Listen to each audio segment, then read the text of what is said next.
Hey everybody, what's up? Yeah, click on start broadcasting. I gotta get my ears on.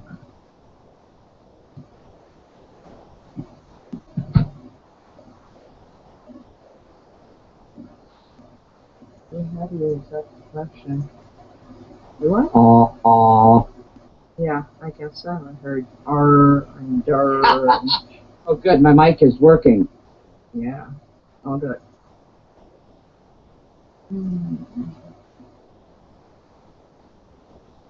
Everybody else will come on up. We're being simulcasted onto Google Hangouts and video. What's it called? YouTube Live, right? Oh, we are. I think we are. Yeah. Oh, we're on YouTube Live, really? Yeah. Let me take a look. Hot diggity dog, baby. I can give you a URL. Okay. That would be cool. Yeah, I'm looking at the YouTube Lives right now. I don't know what category we're in. We're not news and politics. No, we're not music. Oh, Hangouts on Air. There we go. I see it.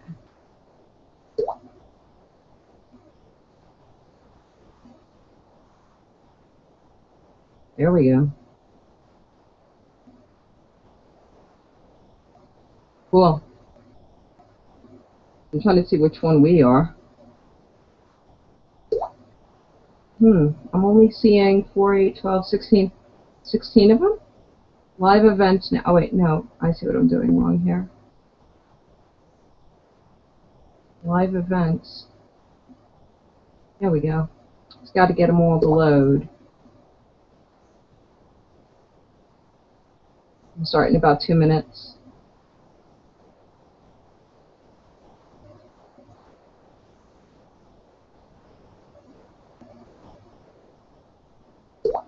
How to find us?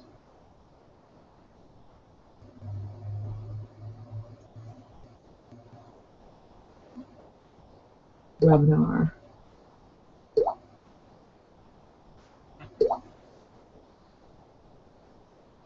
At the top. What's the name of it?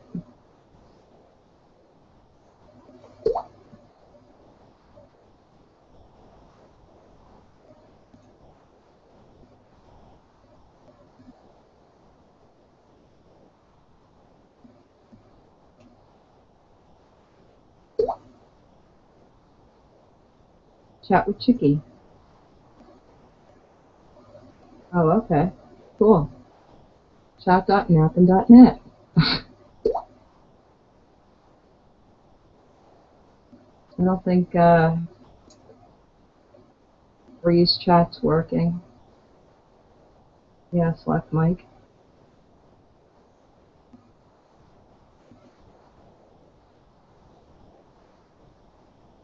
Hangout Air. See if I can do that. Oh, YouTube. Either works. YouTube stream. Either works. Chat with Chickie. Oh, cool. I wonder what would happen if I went ahead and I turned on the YouTube option. We'd loop, right? I don't know. I'll see. Let me grab my ears. A little bit of a lag. Correct. And somebody left their ears on. A full minute lag. Gunga gunga.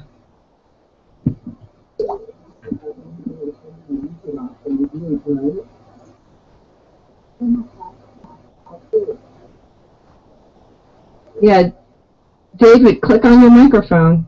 Go ahead. Or no audio.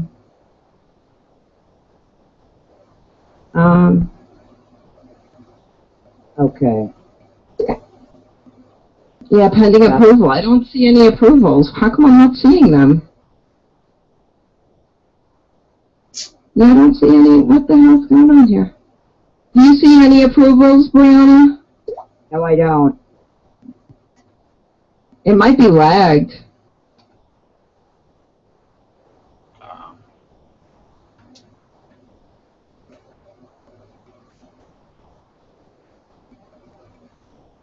Yeah. Oh, wait, I see it. It just popped up.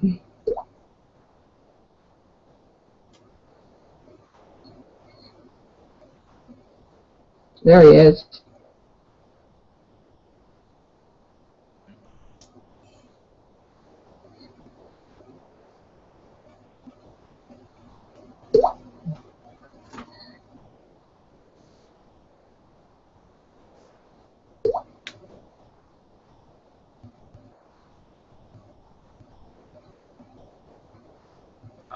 What the hell?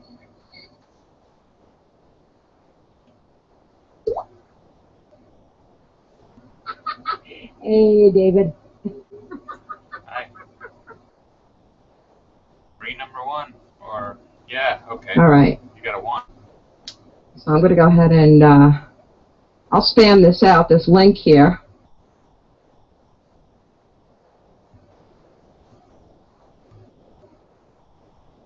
Chat.nappin.net. Join in. I'm going to type in join in. Chat.nappin.net. Share now.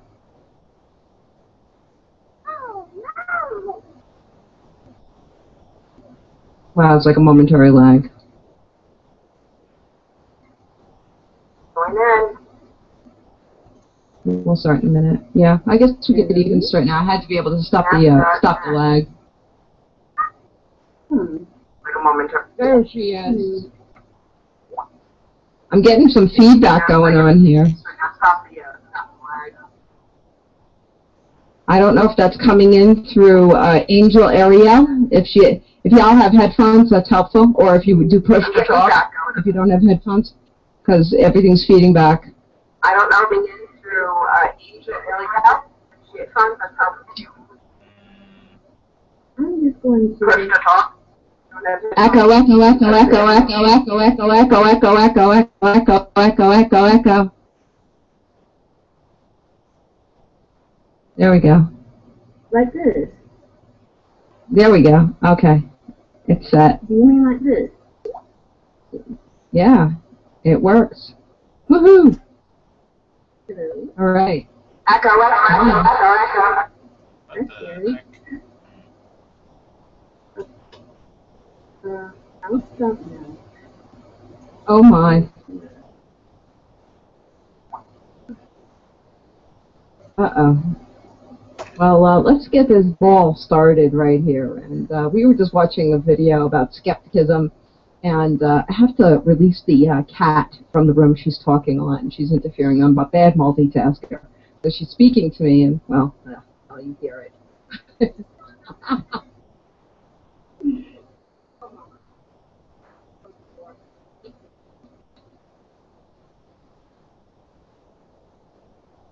Now that's a fly.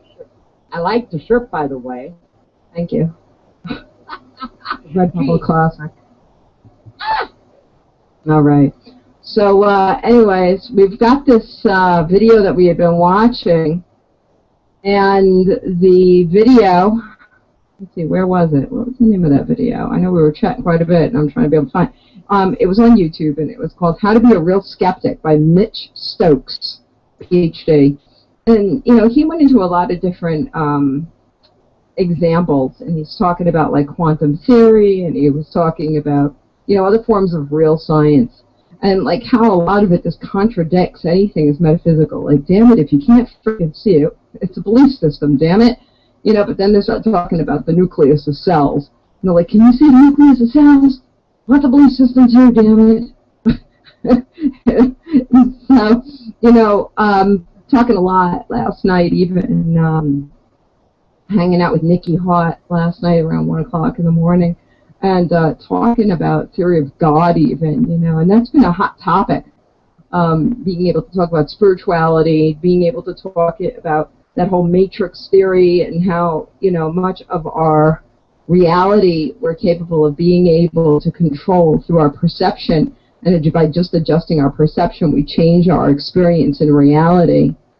And when we do that, it takes away from the God factor. A lot of us are looking at, manifestation, we're looking at affirmations, we're looking at law of attraction, all of these aspects and these theories that bring us back to, again, whoops, there's a glitch in the matrix. So, once again, for all the people that have tuned in and being able to watch us from the Ethernet, Internet, whatever it is that you got out there, tune into chat.nappin.net to be able to join in the chat room. And I'm more than happy to be able to have you join us in this panel discussion. But, of course, my name's Chickie Hart. This is the North American Psychic and Paranormal Network. We discuss a lot of spirituality and a lot of state of being here. A lot to be explored. And, of course, once again, that's Nappin, NAPPN.net. And, like I was saying, so we're talking about all this and how to be a decent, skeptic. And, I just got into a conversation earlier on this afternoon, and I was talking to somebody from a spirit science chat. That's right, I said the god-awful spirit science. Ah! But, yeah, so some kids from out there, and we were debating over, what is reality, and he was talking to me a lot about belief systems, and he was talking to me about a lot of religious paradigms, if you will. And I was telling him, he's like, well, it's science. I go, bullshit, it's paranormal and it's French. So, I don't know. I mean, what are some things out there that you folks have been experiencing, that's in the here and the now, that's been in your faces, whether it's on social media or things you've stumbled across or things that have been in your face with regards to how you've been kind of perceiving, the difference between the challenge of science, being a skeptic, fringe science, paranormal, what you can't see versus what you can see.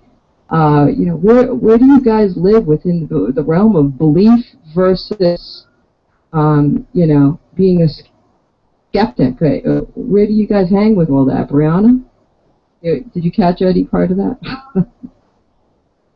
I did. I have wireless headphones, so and I can go like 200 feet from my computer. Right. My feeling. Now, I come from a paranormal background as a medium, and I work in the paranormal area. And over the last 3 or 4 months, particularly, but over the last 6, really heavy. A lot of the things that people are saying, oh, it's paranormal, it's a ghost, it's this, that, or the other thing. Because of some of my abilities, in that I keep going back to questioning where the people are at mentally and spiritually, where their very belief systems are at, and going from there, and going more from a scientific aspect of things than from a spiritual aspect of things, because majority of the people that have came to me with spiritual, with mediumship based stuff, I'm finding, especially when I go to deal with them face to face, I'm finding that there's other issues that are much, much deeper than a lost loved one, that somebody that may have passed on years before or recently, that there's more going on than just that. And it comes down to that inability to accept life on life's terms type of thing. But then those little things that go bump in the night, you know, I can write it off to many, many different things other than just spiritual things. I went into places that were claimed to be very highly active, and I didn't feel anything other than high mold, high EMF, radiation type content, and I'm like, you know, here's what we got going on here. This isn't paranormal. This is something totally scientific. You know, here's people that you can call to fix it, and Weird. go from there. You know, it's I've found very few things that I can't debunk. And I can simply say, okay, you know, this is straight up spiritual. And now that's, so I'm kind of in that transitioning where, you know, what is actually that energy after this life has ended, what is that lingering energy and what is not? So it's going more into that scientific end of things than the actual physical and psychological end of things. So I mean, I'm really becoming torn on the whole paranormal end of things, and I actually got into an argument with somebody just recently over this, and somebody that it was, and I'm not going to mention names, but somebody that's very respected in the paranormal. And I got called every name in the book based on how I went from being a complete believer in the paranormal to becoming more of a skeptic in it. You sound like Chickie. Quite understandable.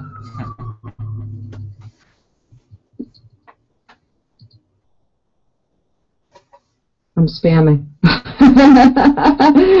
All right. So thank you for sharing there, Brianna. Appreciate that. Folks, once again, you tuned into the North American Psychic and Paranormal Network. And, of course, you can join the chat at chat.nappn.net, N-A-P-P-N.net. Thank you. And, we got David here also. Hey, David, you got your ears on? Hey. I can't hear you. I don't hear your audio. You can't hear me? All right. Does anybody hear him? No. No. Okay. Uh-oh. Can you hear me now? Nope. None audio. Can't hear you. Okay. Hang on a second. I can't read lips either. Oh, okay. I know, right? It wasn't a female. Doesn't look like I'm registering. Okay. Oh my, yeah. His audio is cut. Oh God, if you get safe, if you've got another application, it may have hijacked your microphone. Okay. I'm gonna try this. So Angel Ariel says, I kind of think of what Jiddu Krish MRD said when he said that reincarnation is fact but not truth. Yeah, there's a lot of validity to that statement, and I agree that it's, you know, it may be fact that there's some kind of reincarnation energy that could be present.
Hello, Dave.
Hi, Abel.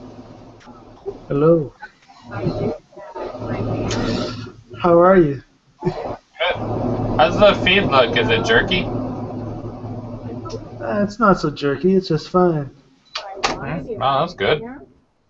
And I went to the lumberyard. It's kind of an experiment to broadcast a window inside of Hangouts. Okay. What am I saying? So you got 2 other people there in some other chat program? Yeah, that's correct. Okay. And Jillery and Brianna? I can barely hear Brianna. Let me check the volume levels. I don't know if I can make a difference though.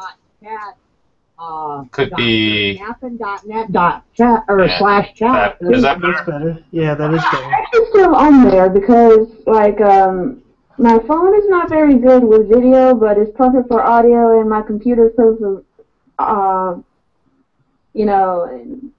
seeing stuff, but I can't get any sound, so, yeah, I'm kind of disappointed. Yeah, I'm more of a, I've had so many people. Now it's like when I got blown off the Doesn't work at all. ham radio tower. They told me that a fall from 75 feet is a deadly. Was it fine before I came in, Abel? Before you came in? I wasn't here. I was not here before you came in. Oh. See, if it's not recording audio, I haven't been paying attention. That's kind of a sucky thing if it's not working.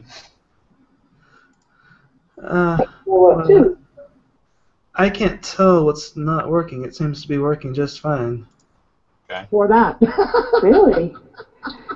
By any chance, do you watch X-Men? Have you ever watched X-Men? Nope. The old cartoon? Nope. No? only the new cartoon. Okay. I was going to totally say, like, there's a character there who always blew up her cassette player, because this is a very old cartoon. So, so Dave's watched it. Yay! But, Jubilee constantly blowing her stuff up because of her powers. Yeah. Now Blowing everything else up.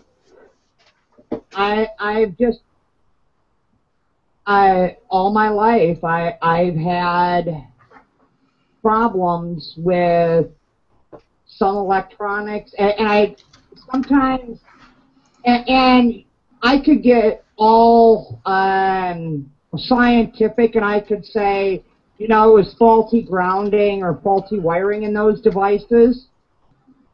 And you can look at it, but if it happens more than once, it's a pattern. Yeah, that's the thing with the whole scientific thing, is that you'll find that it's not a matter of, okay, scientifically this can happen. It's more so at this point, probability? What are the odds of it happening multiple times? And yeah, I've had it happen. I have this problem of handling things like batteries. I tend to flat drain them. So I try not to handle batteries as a rule, because I will drain them. And I've had that happen more than once as well, which makes it a real pain when you have a thing like a wireless keyboard or a wireless mouse. Now, I could be totally off, but was that an Apple keyboard? Yes, it is. Oh my God, you're so awesome! You have an Apple computer. High five! This is a Mac house. Yeah, I mean, I have a PC, but as an artist, I'm like, I wish I had a Mac. I so wish I had a Mac. It would make things so much easier. I actually, I ordered this Mac, back beginning of March, and then I woke up, about 3 days after I ordered my Mac.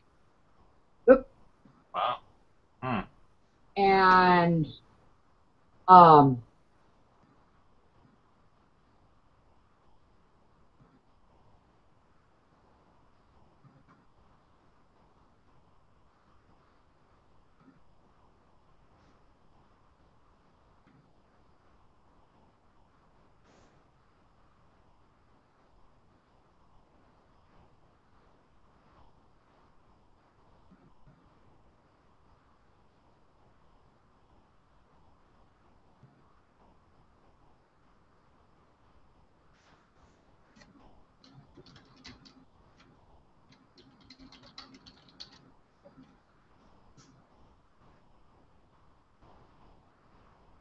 that road 2 previous times.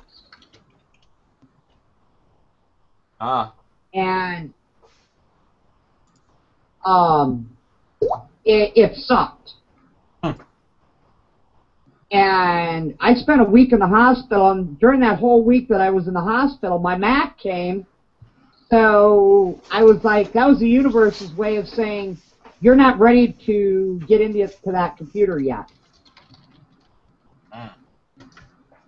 Just learned a lesson. You know, I recorded our whole conversation, and apparently I didn't get any of the audio. Yeah, Abel just helped me find that out. The audio is back now. It cut out for like a minute. Yeah. So there you go. Now we'll have to figure that out. Yeah. Well, you know, it's just a video with us all not saying anything. It'll be awesome. Well, they can learn to read lips.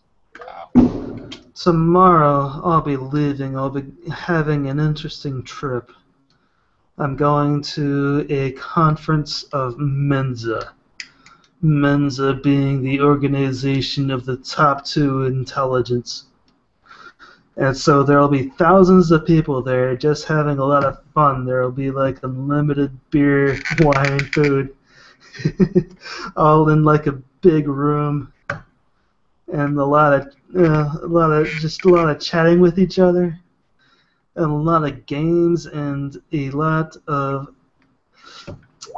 speeches and movies, and a hell of a lot of activities. Okay. Can you hear him? Yes, I can. Oh, I thought you could. It's weird because it's rebroadcasting through my speakers back into the mic so you could hear him. Yeah. Terrible. So it's a very, very difficult to hear audio. Oh, is it? No, it's not for me. It was for me at first, but now I can hear you just fine. Okay, so maybe we did record something. I don't know. I'll check it later. I was just curious. Yeah, setting up these 2 systems at the same time, one feeding into the other. These 2 chat systems. That's quite a feat, but it does mean the audio would have to be a little more distorted. I guess it works, sort of. Yeah, it does. I can crank my mic up if I need to. I can hear you just fine. I can understand what you're saying just fine. Okay.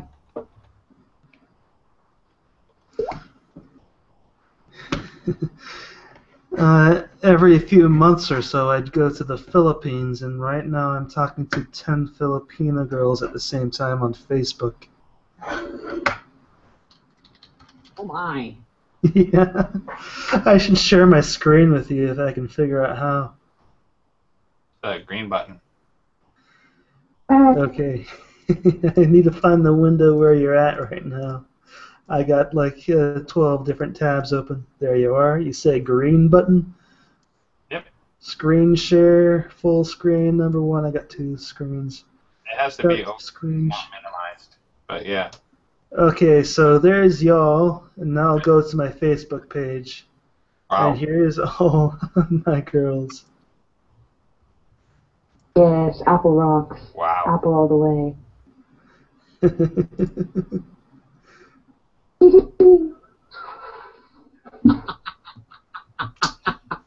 My boyfriend is arguing with me in the background. What's he saying? Saying that apples suck. And we all know that that's blasphemy. No, he's just been hanging around too many windblows machines. Exactly. That's what I said. Either that or I've been hanging around Chickie too long.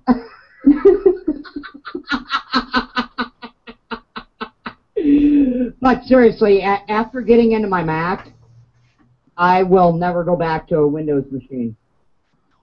It's hard. I mean, I struggle Okay. when I design stuff on my PC. I'm like, oh my god, the lag, it's just not fluid. It's not the same. It's just, Okay, I just got a hangout request from Reuven, and he's my hangout buddy. I'm gonna go with him. Okay, it's fine. I'm stabbing you in the back. I got no My shame. computer, Dorian. So thank you. It was good. Cheers. Okay. Dave, you don't have a microphone? Yeah, I got 2 open now. One's broadcasting and Hangouts, but I don't know, whatever, it worked. So, you know. Okay. I'm just asking. Well, he's gone, but yeah, he was the guy I couldn't see because it'd have to be in Hangouts. Okay, but who is he? He was I able. apparently missed that part. I don't know much about him except he's part of the atheist group or sometimes does that. So that's all I know. He just came into the Hangout. You know, it's been open for hours. Anybody could have came in. He's the only one that came in. Oh, okay, This is on air then. Yeah. Yeah, we're on YouTube. You can watch yourself. Oh, that's awesome. Well, when I finally I have an old. Go ahead. I was gonna say when I finally made it to a chat last night at about 8, you know, Chickie and me just talked, and I said, well, we could just put this up on YouTube if you want, and try and mix the 2 systems, see how it works. So then we just did. That was it. It's an experiment. Cool. I have no idea Dave, if it works at all. I'm hiring you. Oh. I can only pay you in Cheetos, though. And maybe, you know, give a free like hairstyle, or you know, maybe I could do your hair in Bantu knots in turn. I work for Smiles. Yeah. Meet you. Huh? I said I work for Smiles. Meet you in Chicago. Your hometown, right?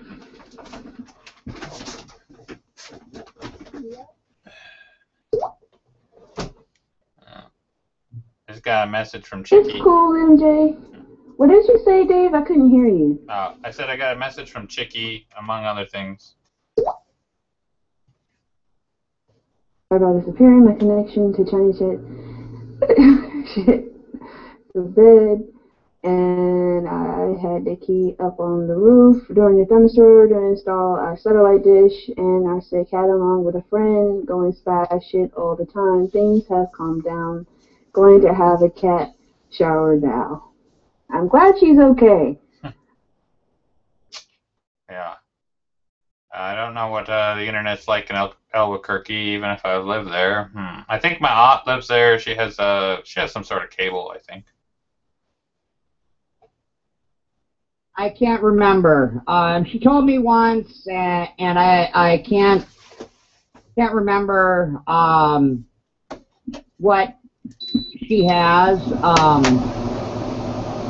I know what she used to have, but I think she changed it. I'm not sure.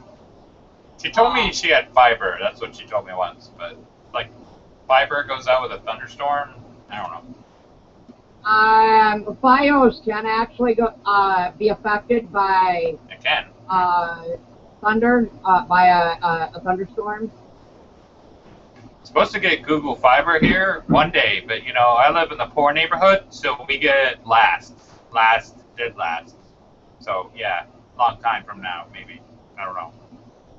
It's like right across the street, like a highway, only like 300 feet this way or something, 500 feet this way. I don't know, half a mile this way. Let's say Google Fiber's there. I can order it if it's half a mile that way or a quarter of a mile that way. Whatever, it's stupid. Yeah, it's if I'm running a mid-range net right now, with my average. I've run about a 2 gig for just for shits and giggles. God dang it.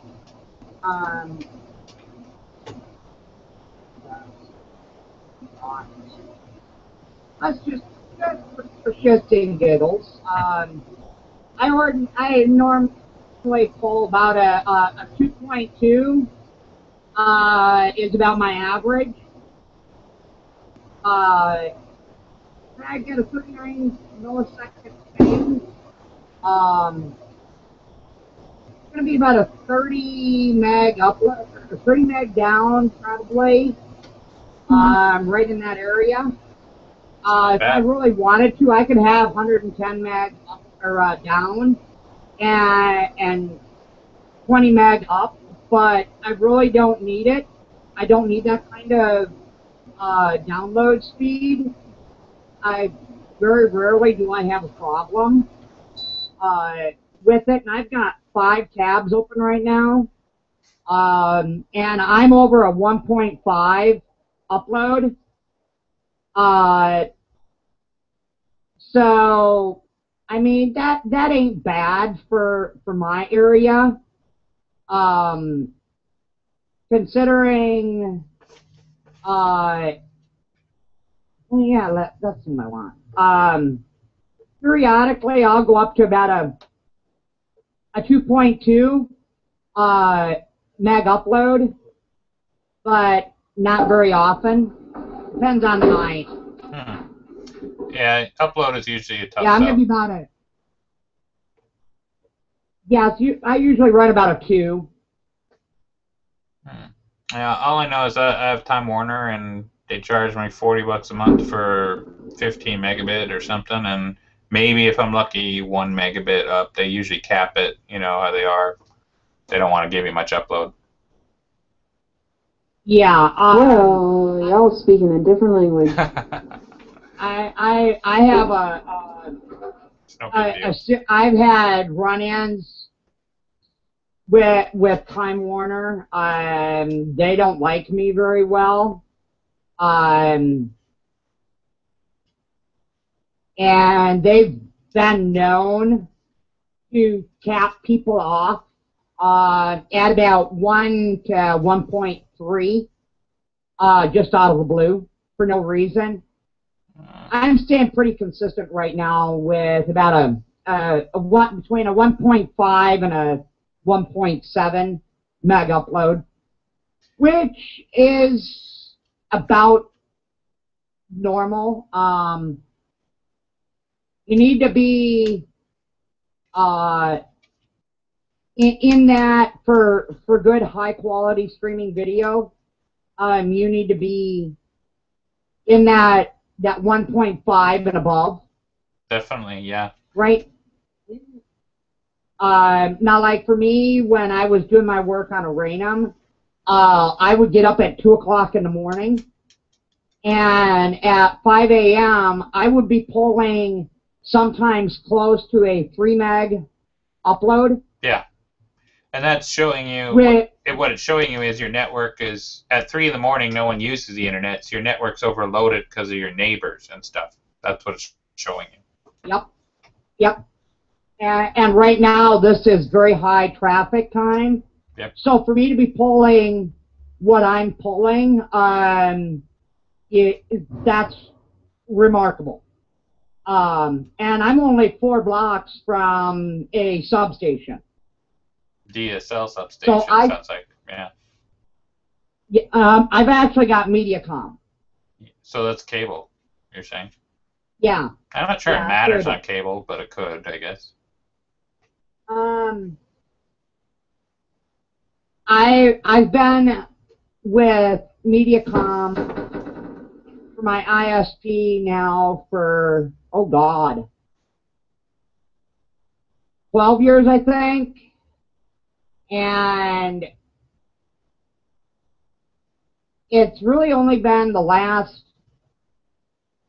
2 years that if I have a problem, I call them, and literally within 24 hours, and in most cases within 4 hours, they send somebody out to fix my problem. But now I'm running on, I have 2 different feeds coming in. Rather than running all 4 computers off of 1 feed, I'm running my Mac off of 1 feed, off of a business feed, and then I'm running the other 3 computers off of a residential feed. Okay. Bit different. And I can flip it back and forth just by merely unplugging one Ethernet and plugging in the other. Yep. That's expensive, isn't it? Or are they just giving you some sort of break? I got offered the business for basically peanuts. Because they did some stupid stuff on my billing a couple of months back, and they didn't think that I would catch it. They double billed me 2 months in a row. Okay. And it was somebody accidentally hit the enter key twice is all it amounts to. You know, I could accept it once, and I could maybe be like, okay, you know, fine, whatever. But twice in a row, that's a pattern. And I confronted them about it, and they're like, well, you know, we're very sorry about it. You know, you've been a loyal customer. You've never, as long as you've had our service in over 12 years, you've never had a late payment. You've never had a dispatch. You've always paid ahead of time, if anything. You know, we technically shouldn't offer this to you, but we will. And I got very lucky. What I got for the business end of it. I'll go ahead and stay for a minute. Do that. Okay. I should be paying like $80.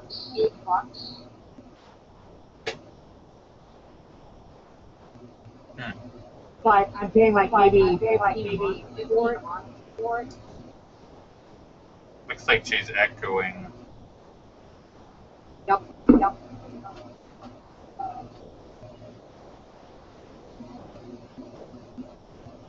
Um, but, I'll keep it for a while, and because we're in storm season right now, if the residential goes out, and that would be the first one to go out, would be the residential, I could switch to the backup.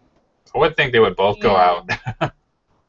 Hmm? I think they would both go out. If one goes out, they should both go out. I mean, they're using the same coax line. Why would one go out and the other wouldn't? You know, it's just, that'd be weird.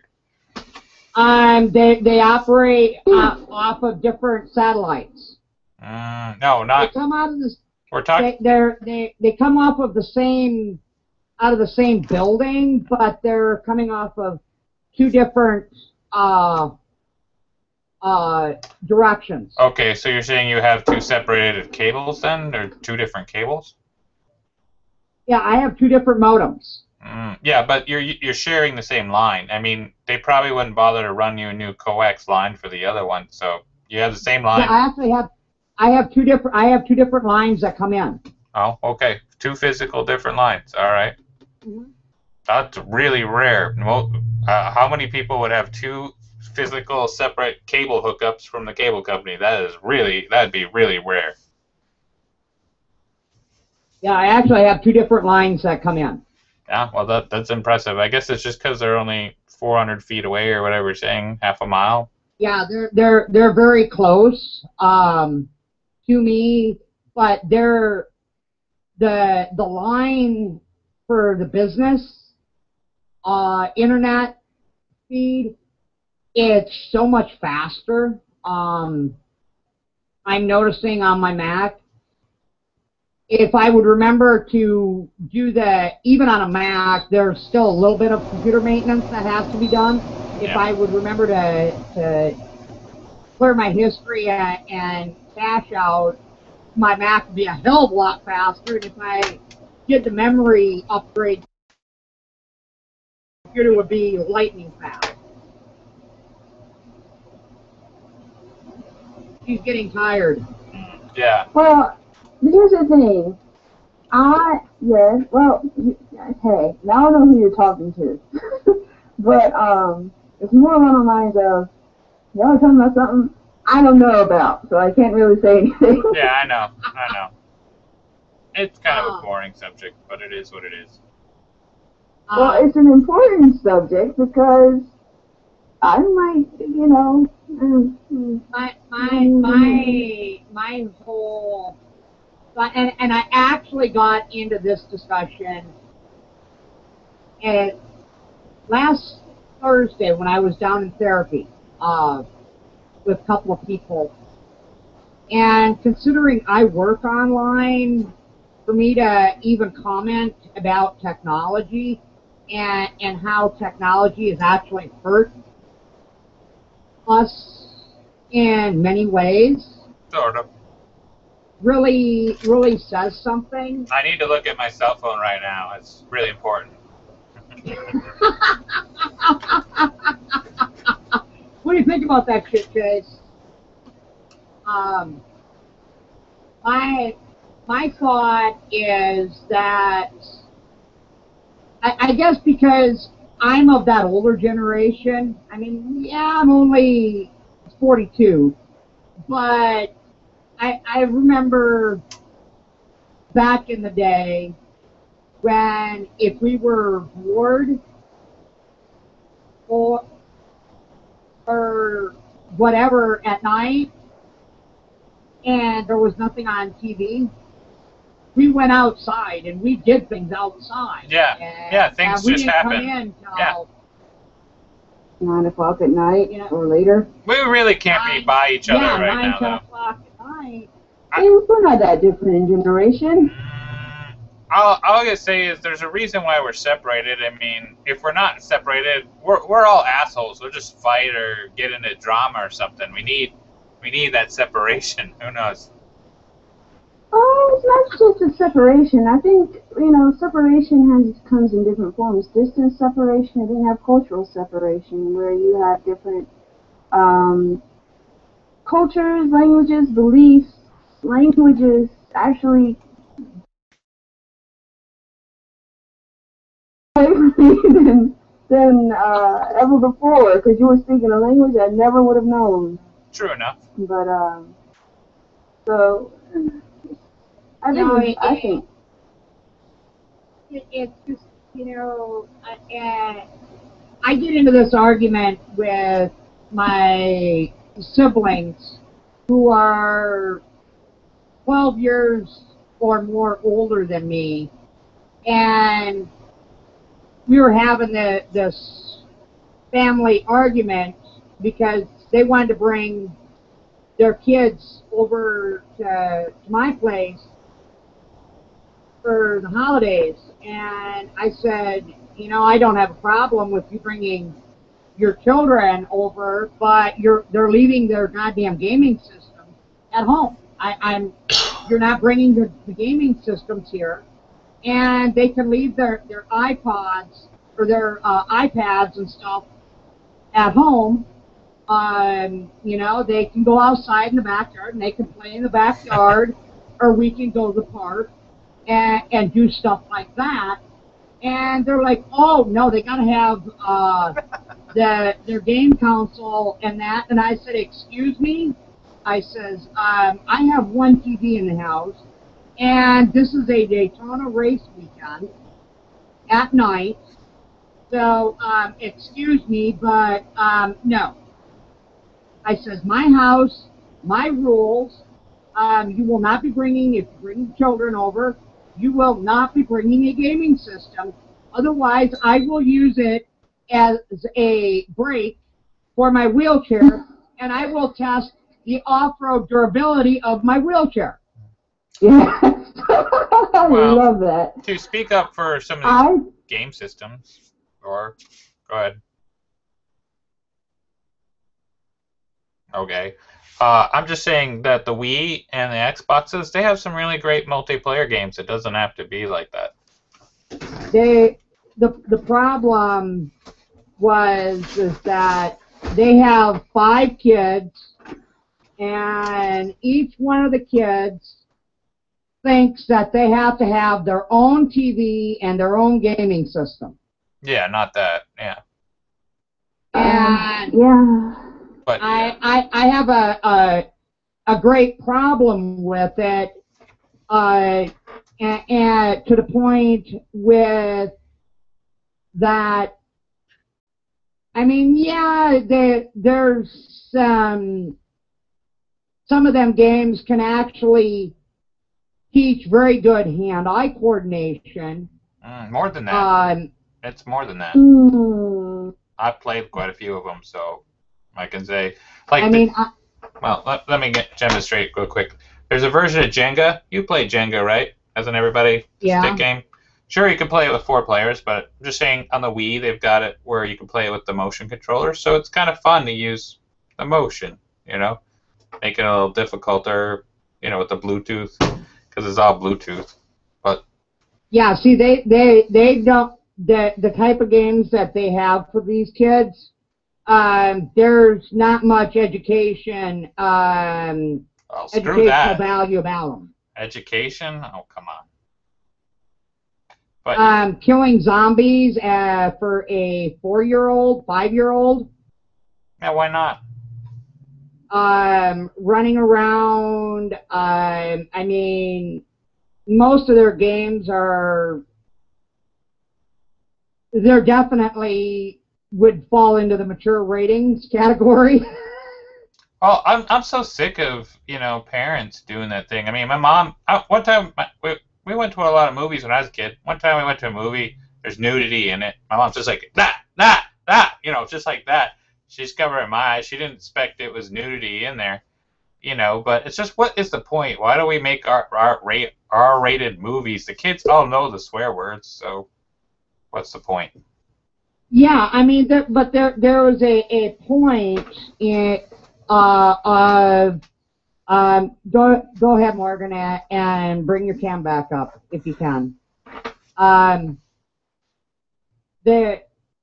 It isn't that censorship of like closing their eyes and that stuff.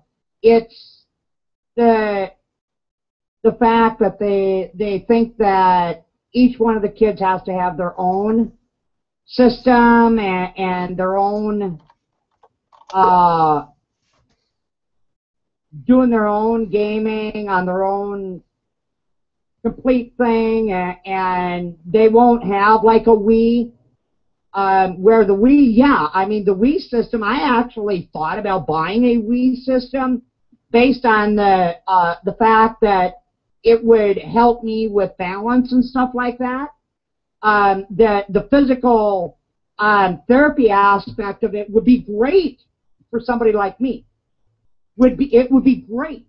It's great for multiplayer, and that's what I mean. You know, just gaming with people, more than one. You know, they make you play Mario with 4 people now on the Super Mario 3D.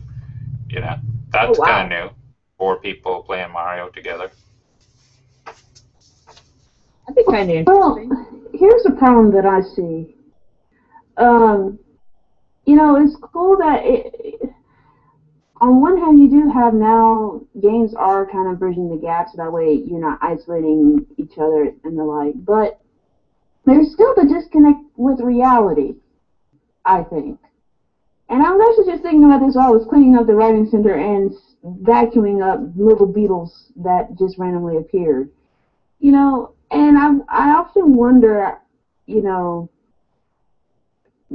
is maybe our sense of, like, for example, our sense of distance. If Dorian was off, you know, at Walmart, if there were no technology, my senses would be heightened. I would be able to tell. I would be able to tell who's around and the like. So I wouldn't necessarily say that, in general, overall, you know, it's not necessarily. I don't think. I'm actually wondering whether or not humans are made or developed for technology, if that makes sense. I'm not sure if it did, but yeah, that's just my 2 cents.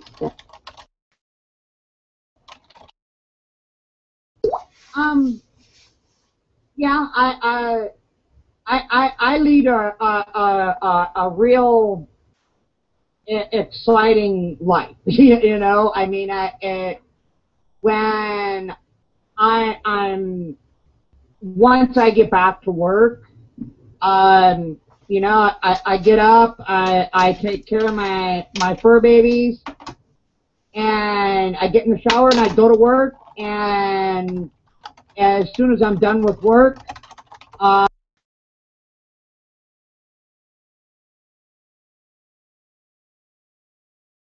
no, I mean, pretty much the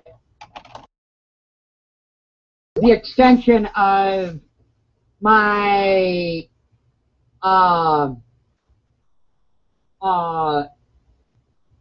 existence. I mean, I really don't do a whole lot outside of work-related things. That's gonna change some once the river gets down a little bit. You know, I might go for a drive here and there, maybe. But you know, I don't do a whole lot. You know, I pretty much, you know, take things slower and much more relaxed. Well, if I had the money, I would be traveling everywhere, and I have traveled quite a few places. Well, that's something that I want to get into doing a little bit more in the near future. Once I get back to work and I get my body back in shape, I am going to do some traveling and that. Here and there. I've got family in Overland Park, And I want to get out to New Mexico. Welcome back, Morgan. And I mean, there's a lot of things that I want to do. This year, I said that I wanted a vacation. And apparently, I'm getting that vacation. It didn't come the way that I wanted or that I had envisioned. I just said to the universe that I wanted to go on vacation. Yeah. Apparently, I didn't specify what I wanted to do. Don't specify. Or I wasn't very clear. Well, it can help, but it can also just hinder. You really want to leave the planning to the higher mind, to the higher self. You always have. That's. I mean, I had planned, and I had said that I was going to do some traveling. Well, I so far. About as far as I've gotten is about 60 miles away, and that's really been about it. A couple of times. Otherwise, it's been the travel that I've been doing. It has been more based on. Welcome back. It's been more of a. I don't know if this is going to make any sense or not, but I'm going to try it. It's been more of an ethereal travel, if that makes any sense. Yeah. More of a spiritual journey. I want to travel because, you know, it's exciting out there. Well, I mean, Haven't you been it's traveling not, before, Brianna? but it is. Oh, I know I travel. I know I travel. There is no doubt in my mind. A lot of times when I meditate, I will simply step away from the body, so to speak, and I will end up either in the clouds or on a mountaintop in a region nowhere near even close to our realm. Yeah. Well, we all do that. We all do that in sleep. We're all experts at it No. too. This actually ain't sleep. This is still in a meditative state. So you're talking about astral projection, you mean? Somewhere in that realm of astro travel. Right. I want to travel physically. I'm very specific. And of course, I had said that I wanted to physically travel this year, but I really haven't gotten to do that yet this year. I had said at the outset of the year that 2014 was going to be a very big year for me on many levels. It's looking like it. But I didn't realize the levity and just how dead spot on that I was. Oh. Thank you, Chase, for the hair. I knew that 2014 was going to be a very big transitional year for me. And for the world. But I didn't think that it was going to be like this.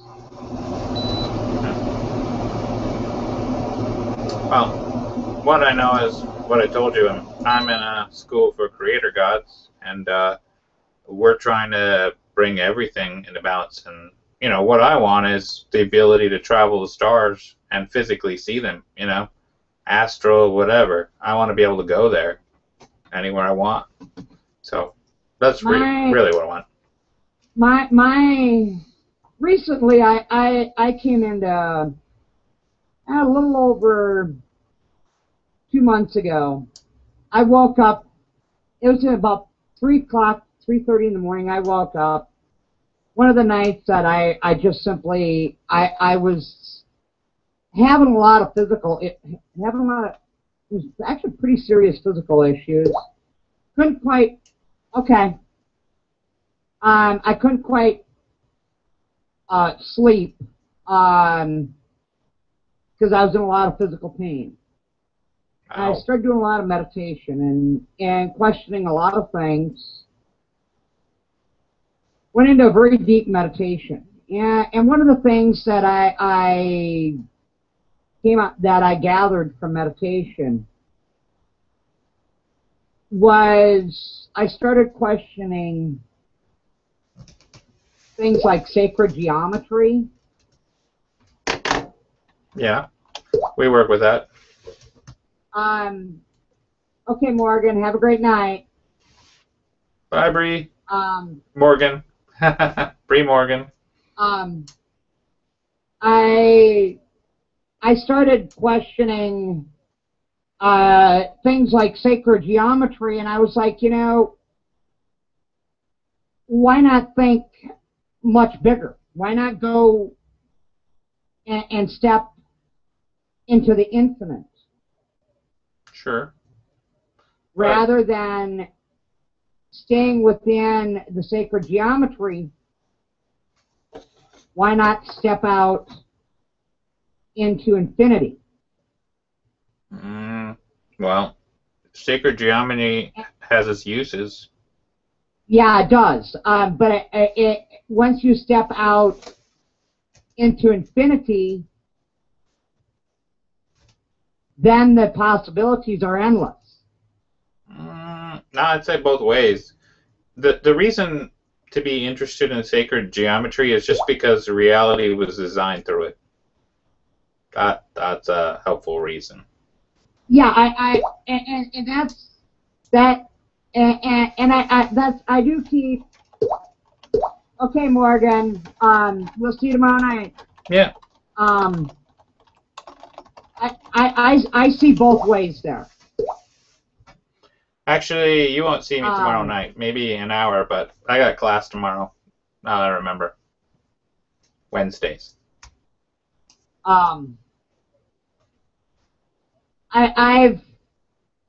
I can see both sides of that, and it's just it's been a thought of evolution. Okay. It's a thought in process. And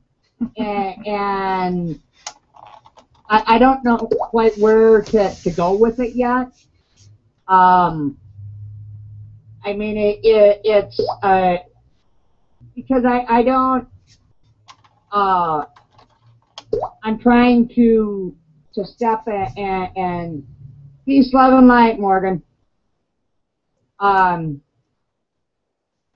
To step outside of the confines of all things constraining that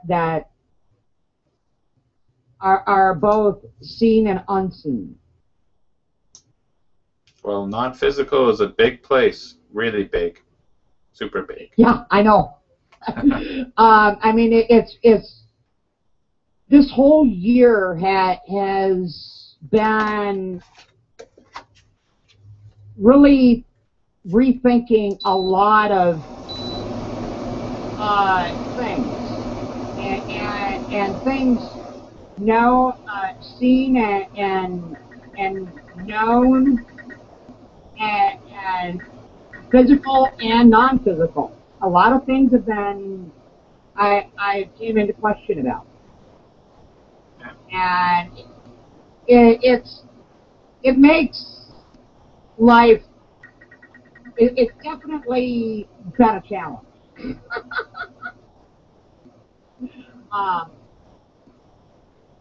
And where this road goes, I don't know yet. I guess I'll find out as I'm on it. And if something comes along that I don't like,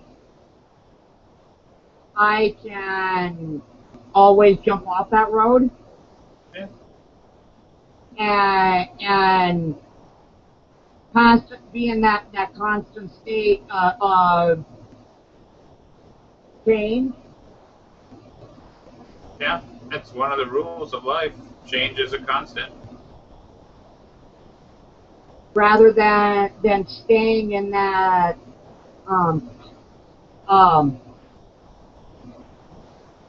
the confines of what most stay in. Most stay within a set range, whereas I don't. I try to always be thinking outside of the box, outside of the norm, way ahead of most. And for a lot of people to be thinking ahead of some, it's very hard. It is. Well, most of them out there are unconscious. You know, they're asleep. They don't have a clue Yep. what's going on. You know, it's the blind leading the blind out there. It's not as bad as that, but wow, they got some ways to go. You know. Yeah, and it's I guess that's one of the reasons why I don't spend a lot of time out in society. Some people call me a hermit because I don't go out and go to the bars, and I don't hang out in the malls and all that other shit. And I'm like, it's too much crappy energy out there, Yeah, I don't do those things either, except I did start to exercise, so that got me into the malls because they have air conditioning, and so I get in the malls and I don't buy anything, I just loop around all the time. Free track.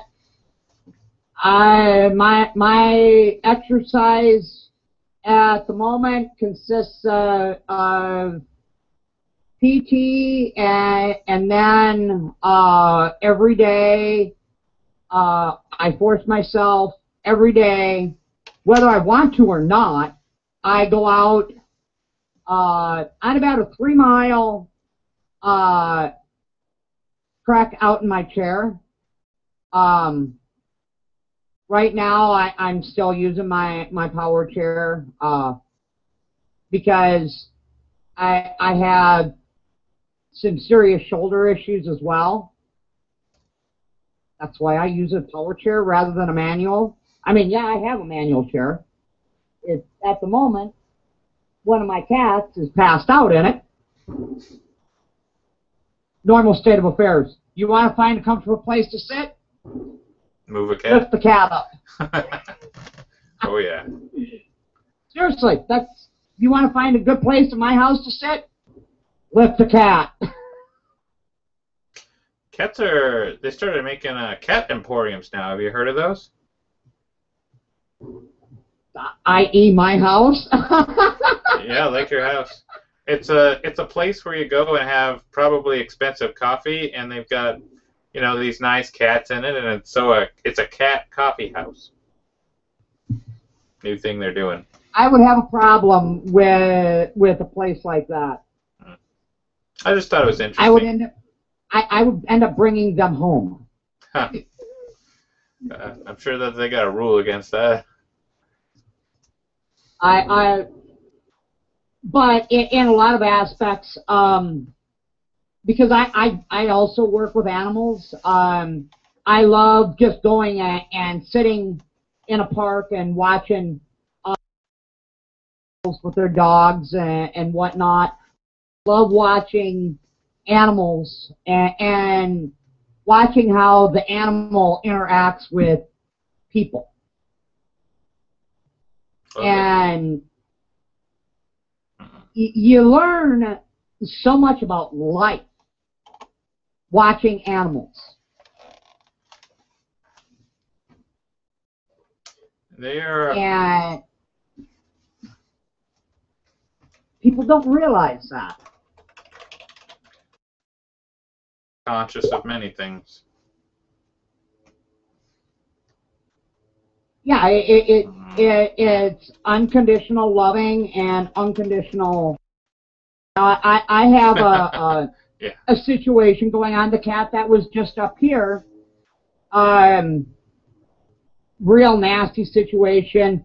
One of my females, those two were best of friends, lovers, basically married at the hip for about 7 months, and then he started getting real lovey with the oldest cat in the house, ended up getting her knocked up. She felt like you would expect. She's all those human emotions, the hurt, the betrayal, all of these things. She, yup, and it's she has become now very violent towards him, and and she's not a violent cat. She's a very passive, very loving, very affectionate cat by nature. And she's beat the unholy shit out of him twice today now.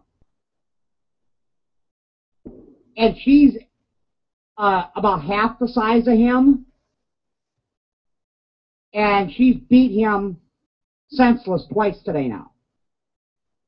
Yeah. Well, I know that goes on. You know, it's and I know what it is, and I know what I need to do to address this. I know that I need to sit both of them down individually and then together, and get this shit straightened out. And then I need to set my oldest one down and have a talk with her too, and get this shit set straight that, you know, this isn't what you got going on with Chase is not acceptable. I think what I would do if I were you is I would tell the cats that they don't need to mirror human traits to me. You know, they don't need to mimic them. I don't need to see them, or maybe you know, maybe there's supposed to be some sort of thing for you to learn from them seeing it. But otherwise, there's a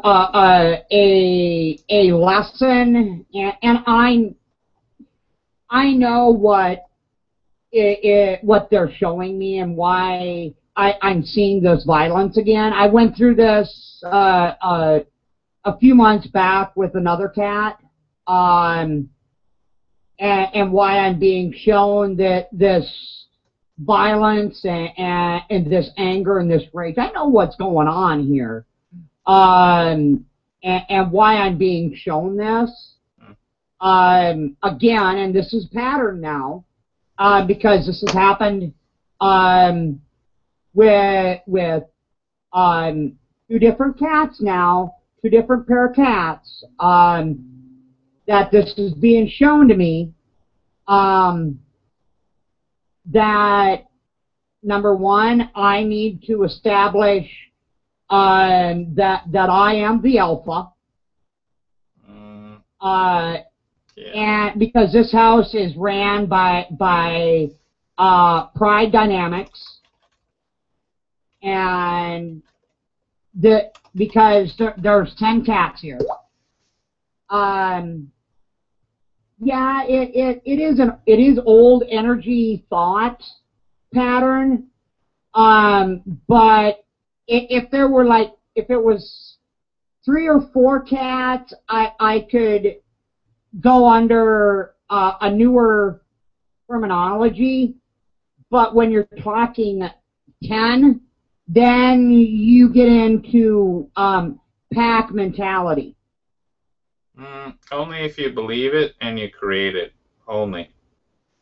I let the cats pretty much do their own thing for the most part, and the only time that I really intervene is when they really get violent with one another. Then I step in and I tell them, look, this is not how we do things, that we talk things out and we try to be nice to each other.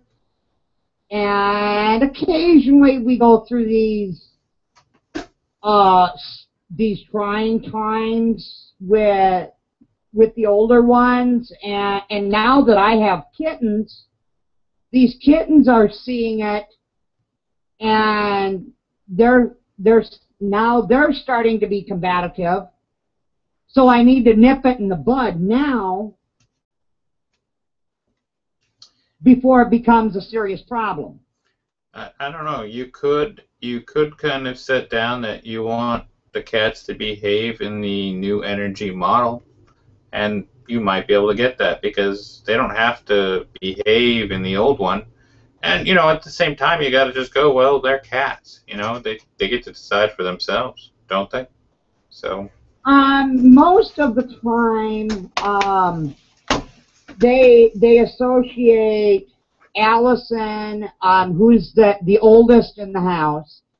They associate her as the alpha female. Well, when Divine and Chase got together as young kittens, and then when Divine got pregnant,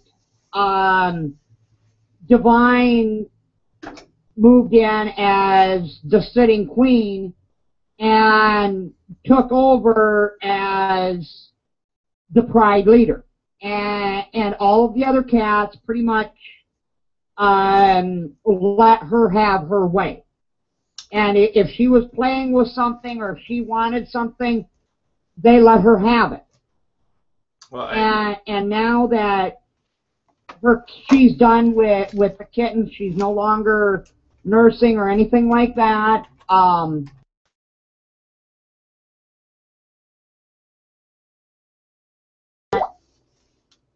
And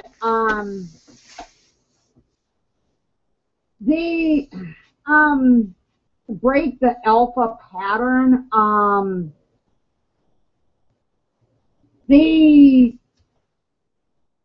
for the longest time, they were doing very well and being very loving. But somewhere along the line, some energy got brought in that upset the apple cart. And it happened after Allison got fixed. And now that these problems started right after Allison got fixed and Chase got fixed, I started having these cat spats. And now that everybody except Divine is fixed, Divine is the only one of the adults that's still intact. And I'm getting her fixed as soon as possible. And I think once she is fixed, I think things will tame back down to normalcy. And then I think most of that pride pack mentality of the cats will dissolve, and everybody will be like, hey, you know, let's just get along, you know? I think. Anyhow, that's what I'm hoping for. But I'm unsure if that's the way that it's going to go. I don't know. You know, you remind me that because you're in Wisconsin, I'm coming to somewhere where you are eventually. Because my sister moved somewhere in Wisconsin, and I haven't heard from her in like 2 to 4 years because she's hiding or just doesn't want to be around anybody. Wisconsin's a big state. Yeah, I know. But if I had to guess, she's within 200 miles of you, tops, maybe 100. So. If she's likes the bigger cities, no. Chances are she moved to some small town. I don't know which one, but my sister knows the name. If she wanted to get away from people, she probably went north. Oh, she moved down there because of a guy, so it was really like a guy kind of lured her there. But yeah, but I don't know. It's like if this is the bottom half of the state, I know she's in here somewhere. If I had to guess, I don't know, somewhere in there. Wisconsin's a real interesting state. Is it? Yeah, it is. Yeah. You know, thank God there's only one state like this state. It's one of the very few states you drive 100 miles and you say the word pop,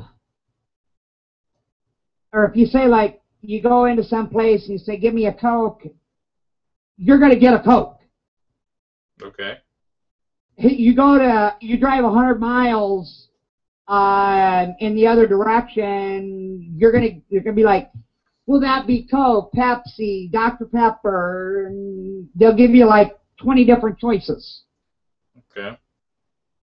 You know, I mean, it's really but it's also, some areas are very conservative, some areas they're very racist. It really depends on the area of the state that you're in. I've been all over it, though, technically. I mean, I was supposed to drive, I actually, you know, I don't know if you know, but way up at the tip, you know, where Michigan is, or Michigan's actually up above the lake, but they built the bridge, you know, up at the top of Michigan, Detroit, I can't remember. Michigan, yeah. Yeah, the Mackinac Bridge. Yeah, I drove that. They charged $3 to cross that. Not good. Yeah, I've been across that bridge a couple of times. I've got to say that I had problems with the bridge. What would be an understatement. Okay. It was weird. I'll say that. I crossed it at a time in the day that I probably really shouldn't have been crossing it, because of the fog coming in off the lake and whatnot. And I had the windows down, and you could hear things, and I had a marine radio with me, a handheld marine radio, and I knew that there were ships out there, but some of the things that I felt back then, I would not have questioned. Today, I question. But I also know the physical history of that area of the country. And I know that there were a lot of ships that went down up there. Makes sense. So to say that, you know, is it possible that you could see or hear or feel something present there? I don't know. Does it really matter? You know, it was a real eerie time, and I was at a very interesting time in my life then too. Well, I would agree that the Great Lakes are they're an eerie thing, at least maybe not in Chicago, but way up there, they are eerie. You know, they're just, yeah, they are. You look at that story where the big old tanker went down, you know, that just fell down because of some waves, that famous 81 that just went under. I mean, there's just something eerie about Lake Michigan and Lake Erie and all that, you know, so. Yeah, that lake has a mind of its own. A consciousness, sure. It is, and it's almost beyond that.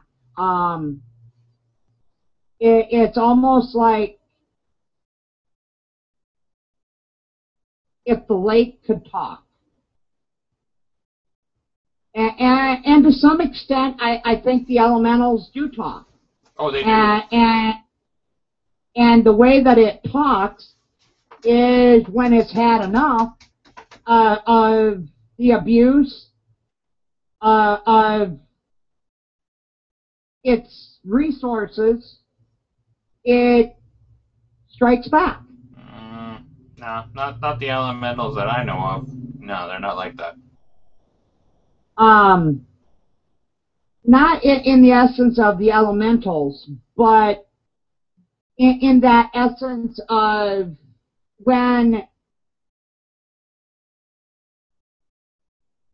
when a certain part of nature gets tired of getting abused, I don't think I would agree. Strange things happen. It's if you're tapped into that negative vibe, then hell yeah, you're gonna run into some of it. But if you're not allowing it into your reality to create in your reality, you're not gonna experience it. I don't. Right, that's most of those people that went down on some of those ships. I often wonder where they were at with their thought process. They're all over the place. Leading up to that, in the days leading up to that event. They really, you know, all I can tell you is we splintered off a lot of stuff, a lot of negativity, and yeah, it's out there, but I don't know, you know, being part of the negativity is a choice. It really is. You know? Yeah, and that was a lot of what prompted me to start blogging. It was when I noticed that the toxic patterns, when it jumped up in my face, and it started. Now Allison's my oldest, and I had her since she was 4 days old. And when my own, I guess maybe I was blind to the negativity around me, or I just turned a deaf ear to it and a deaf eye to it.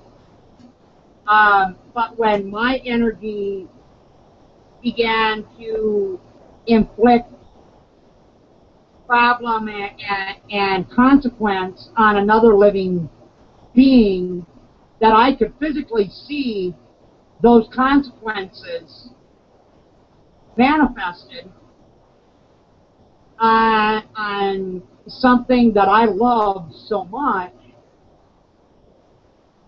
I had to wake up and smell the coffee and see just what was really going on. And since I wrote that, I went back and I've reread it a couple of times. I'm like, you know, I could have said this, or I should have said that. And I'm like, you know, why am I second guessing things? Why am I second guessing situations? If I see a revision, maybe I need to go back and I need to look at me. For revising anything, I need to go back and I need to look at me before revising anything. I would think that that's the most important thing you can be doing right now is, looking at yourself and, taking responsibility for what you're creating and just kind of, it's not like you want to hold yourself and beat yourself up. Just forget about that stuff. It's just, it's a little responsibility. That's all. Oh, okay, well, I created that, but I'm going to create something else. It's done with that. So I have been quoting Damas a lot because he has this really awesome thing he talks about creating and here and how sometimes it's hard to create here. Yeah. Hold that thought. God dang it. My chair every half hour my chair tries to power off. I got to race for the bathroom. Yeah, me too. Bathroom break. Everybody take a bathroom break.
Oh, yeah.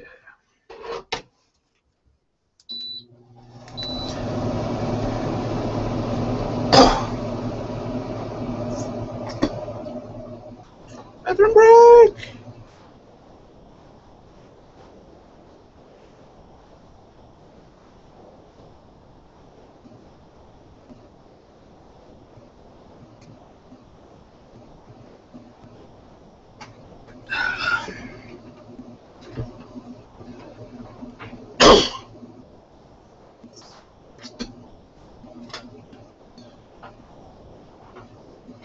Oh.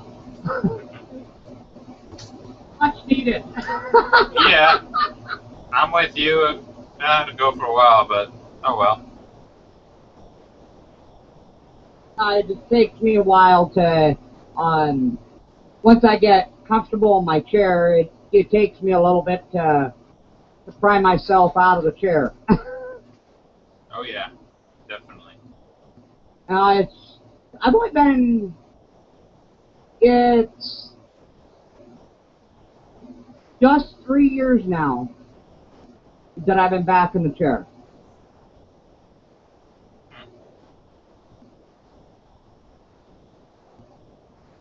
How did you leave the first time?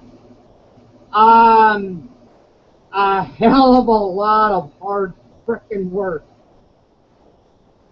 I spent 3 hours a day, 3 days a week in PT, and then about 4 hours a day besides 7 days a week doing in-home self-PT and re-strengthening, rebuilding, and it took a long time. The second time around and the third time, you know, I gotta believe that I will walk again. Yes, because if I go at this in any other thought, it's self-defeating. You know, as I told you, I mean, my class is the best in the world in terms of there's probably nothing better in it. You know, or maybe I'm a little biased about it, but we are doing things that nobody else probably can do out there. We're rebuilding the body on purpose. I'm actually in that metaphysical school of thought, actually. Right. Anyway, and bringing the mind and the body into connection together. Yeah, which is just really practice. You know, do you have the time for it too? But see, that's the thing. Right now, I don't. I actually had to drop out of coaching school for the time being because it was getting to be too much for me to be working and going to school at the same time. Right now, of course, my main goal is getting my head back about me so that I can be of maximum benefit to me. And part of that is, of course, bringing the mind and body back in and reeling those two back in to connection. I mean, I thought about doing some noetics classes in the fall, but I don't know. The fall is a long way off, and I don't. Right now, my future is 10 minutes away.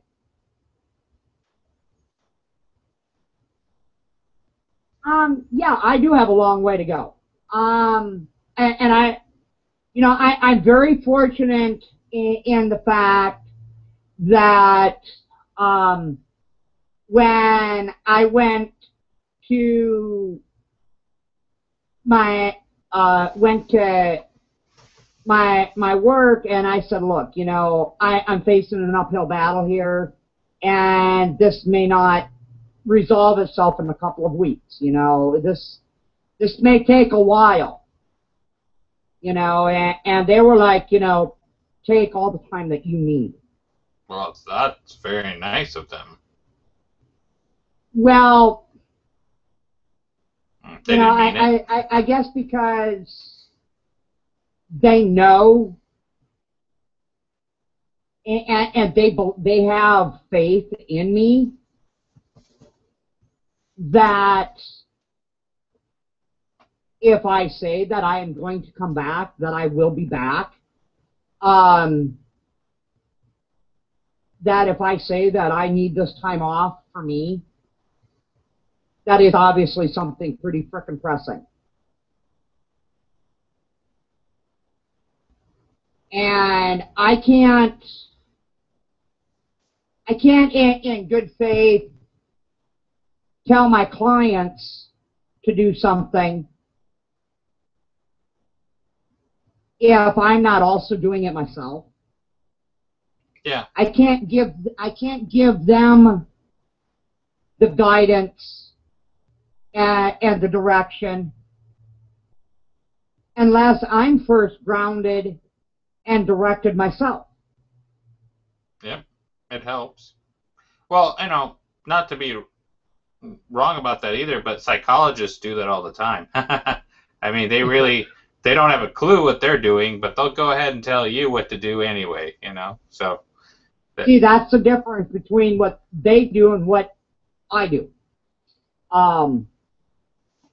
And it makes a very big difference at the end of the day when I sit back and I'm like, you know, I used to think at the end of the day, I'm like, I could sit back and think about each client that I had that day and know that those people took everything that I said and are using exactly what I said, and it's making a difference. Guest, please click guest and put your name in. And but when I started having question even for myself, and I wasn't able to take and use the same advice that I was giving others and applying it into my own life, I knew that I was in trouble. Yeah, well, a lot of people do that. They get a little lost, but you know. And when, you know, in the industry that, and life coaching, you know, that's a shirt tail in the mental health industry. And don't know much about it. I don't know much about it. It's in that same family. I know it's part of the healer thing, yeah. And you need to be on your mark, and you need to be. No, you don't, because there's got to be 90% out there aren't on the mark and they're doing it anyway. But so what? Yeah, but that's the difference between them and me. If I don't believe in something myself, and if it doesn't work in my life, then I'm not going to tell somebody to do it, because if it doesn't work for me... Yeah. Well, I'm glad that you're doing that. Yeah. Most likely it wouldn't work for somebody else. Yeah. Yeah, exactly. No, I don't know. And I'm like you. Everything I know, I've done it myself. You know, I believe in law of attraction because I've seen it work. Just as you've seen your mediums or you've seen your law of attraction work in your life, you kind of believe in it because you've seen it, you know, for yourself. Right, and I actually do a fair amount of with people, not so much on the job work site. I don't do a lot of laws of attraction type talking. I mean, yeah, it does come into play, and I do talk about it, and I do a certain amount of. Tell them to watch Oprah or The Secret. You know, you're done. I don't preach about it. But I do educate them about it. And I'm of the laws of attraction school. And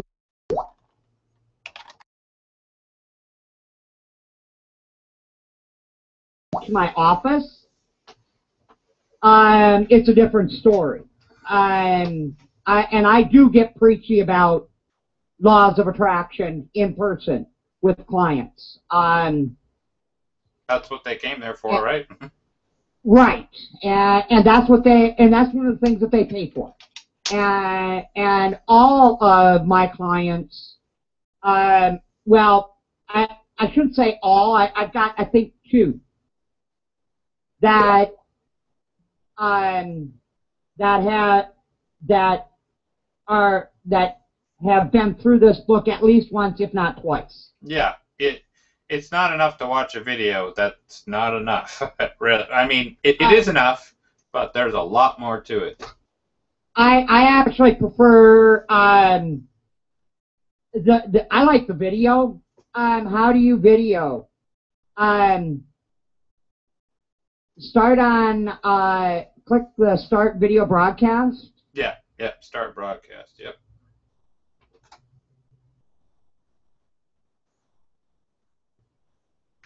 Oh, it's Michael. Oh, I know this guy.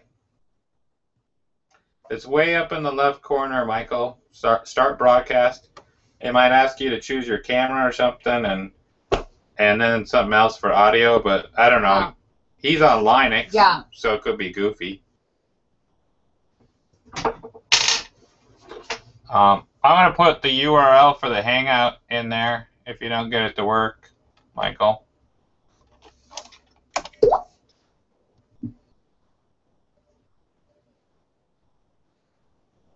I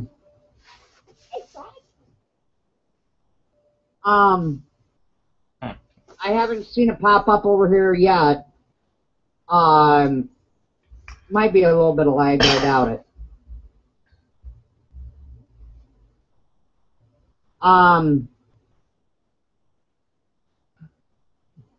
But yeah, it's for a long time I got on my dad about laws of attraction, and finally I got pissed off at him one night and I said, look, I says, go look it up online. I says, you look everything else up online, go look up laws of attraction. And about a week later he came to me and he started asking me all these questions about laws of attraction, and then I needed a licensed driver to ride with me to take a road trip, and he started asking all these questions about laws of attraction. Hey, Mike. You right? Did it. Beautiful. Yep, you made it. You're echoing. Nice to meet you. Hey, Mike. Yeah, if you got the Google Hangout, the Google chat up, you will echo. So I got to get rid of that? Yep. Okay, I'll work on it.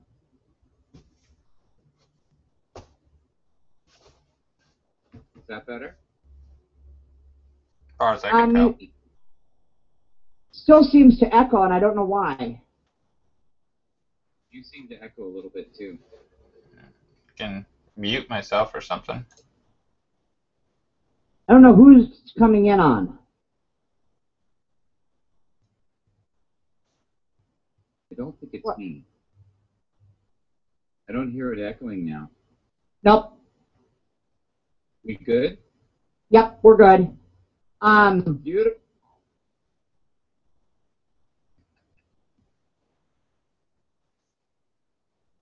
Now, how you doing tonight? I'm doing good. I've never met you before. What's your story? I'm an intuitive, among many other things. Life coach, healer. I wear many hats.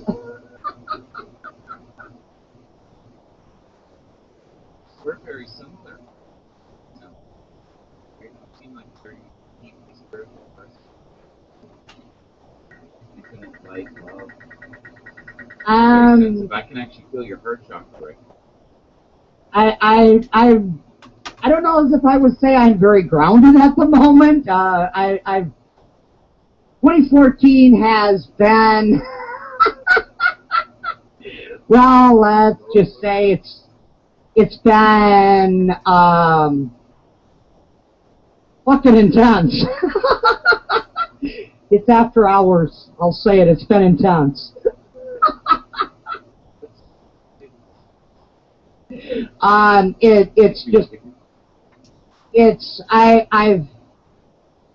seems like I just get through one self-created situation, and whether I end up getting unrooted from something, I lose my grounding, invite some not so nice energy in, blew my back up, screwed up my entire foundation of life back in March.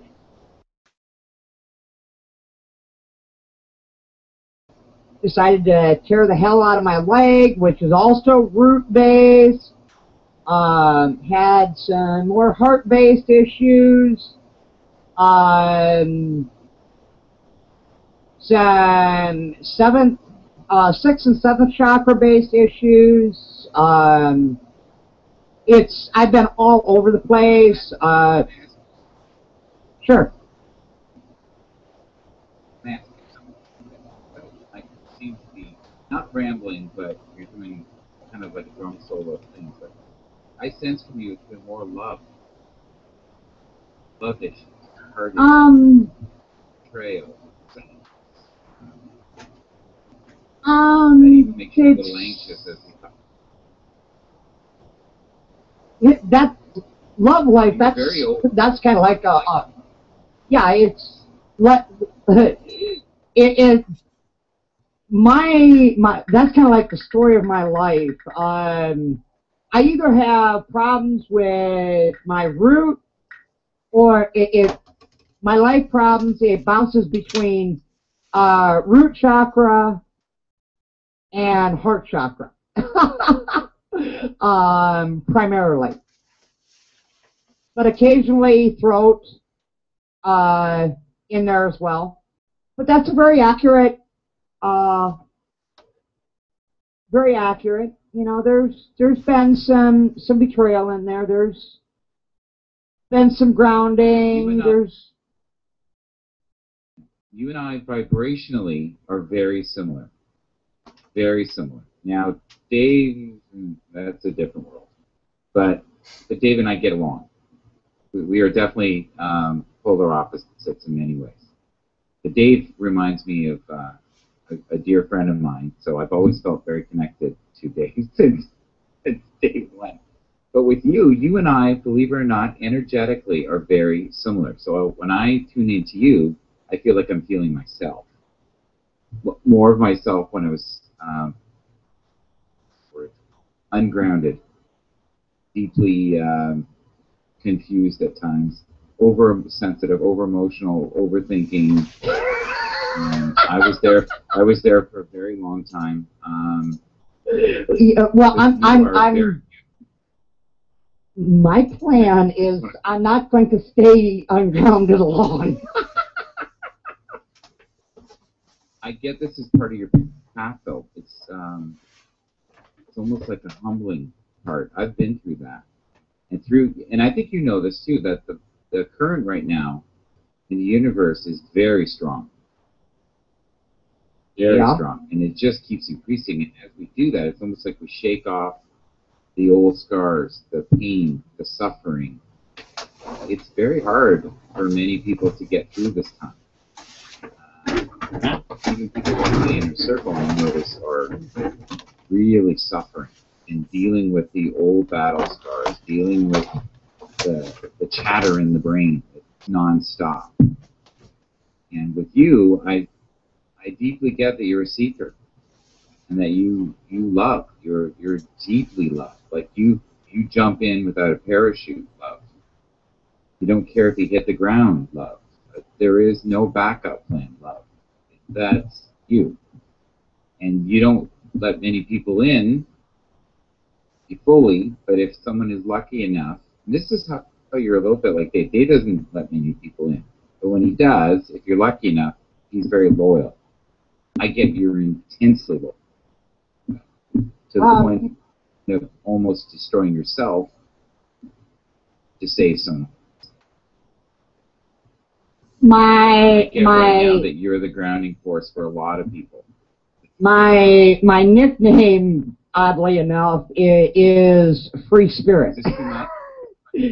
No, oddly enough, my nickname is Free Spirit. Oh, yeah, I get that. Yes. Yeah. But it should be free love. You know what I mean? Like there's no governor to the love that you give.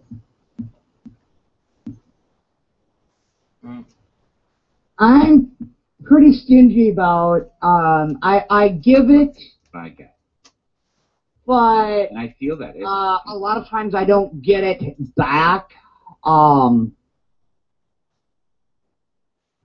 That when I get it back, I don't get it back in the ways that I give it, unfortunately. Which in this moment and in this time and in this space is fine, because I'm fucked up right now. I'm going through this time of transition. I couldn't envision trying to go through this with somebody in my life. I'd probably end up blowing them away. To be honest. Right.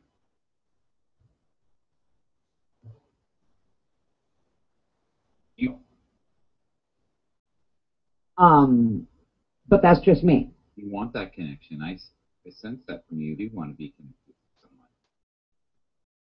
Like when the time is right. Right. That's an important part of you. Did you feel that though first?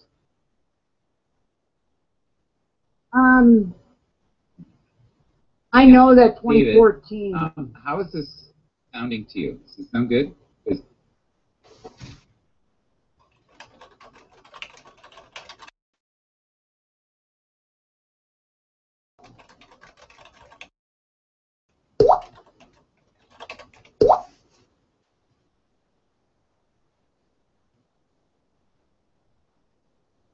Am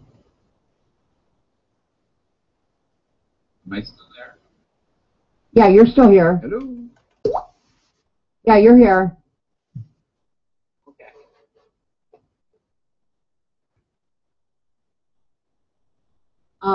It seems stable to me, like I'm really seeing David there. It's... Go ahead. 2014 has a lot of things in store for me ahead.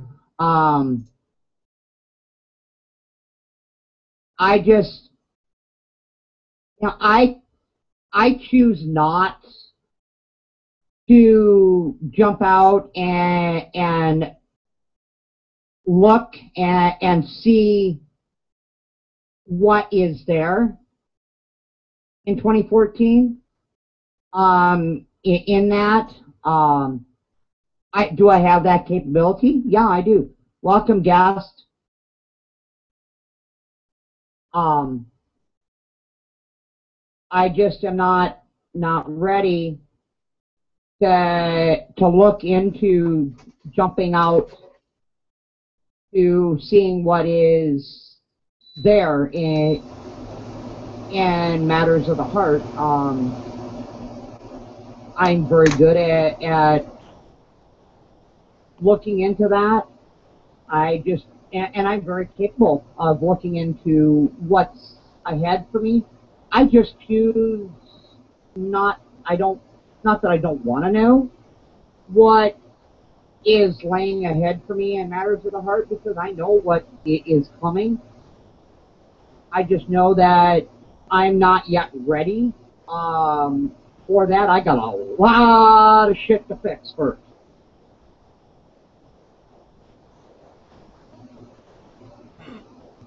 What do you think is coming? Oh, I know that there's yeah, I can hear you. I know that there's yeah, there is. I know that there's love coming in this year, but I'm not ready for it yet. I think you're ready. I'm saying no.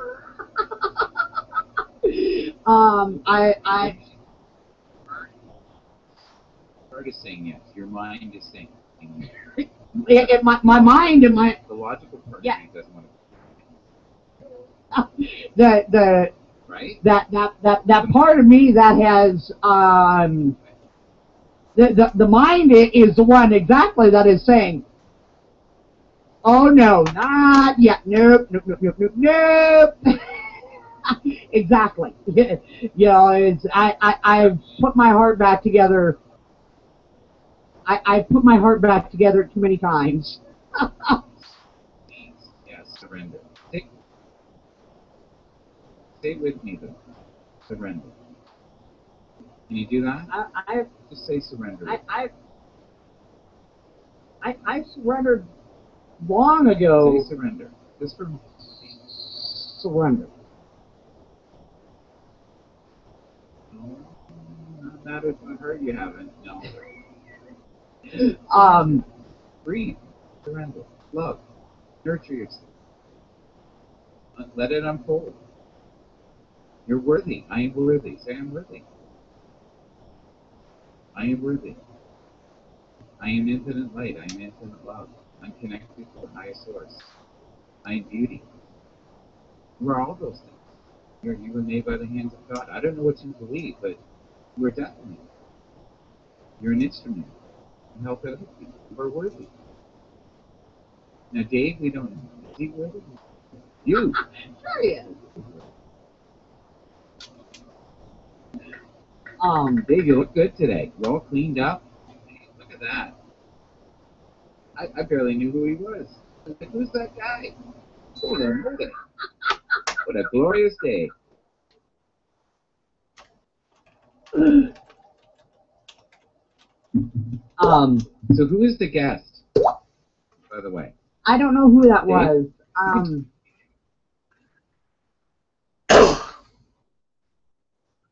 Because I know my buddy John May from Australia wants to get in this conversation, but I think the technology is too weird for him. Australia's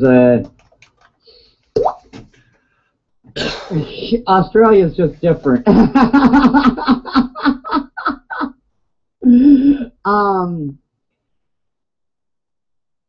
Yeah, there's so many. Several months ago, I actually got an app on my iPod, and I was sitting here one night. I was getting ready for work, and I said,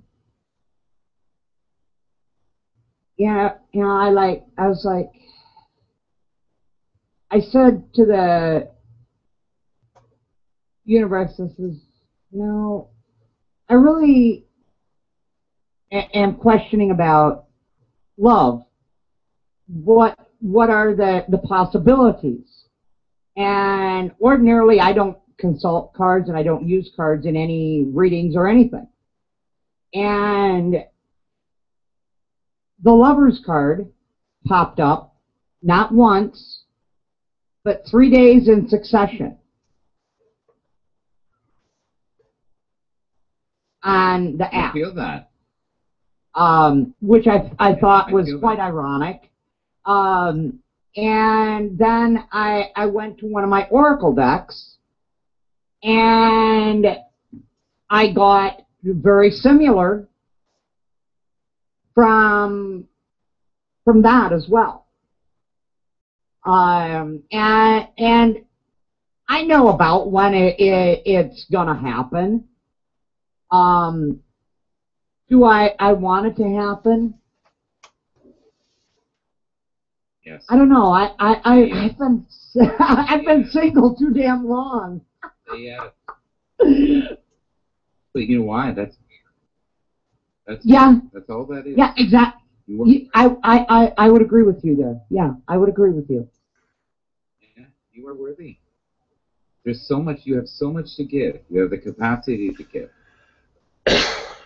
It's like this. It's like you've got this dam holding all this water, all this nurturance, all this joy, beauty, abundance, bliss, and the dam is going to break. You've got to let.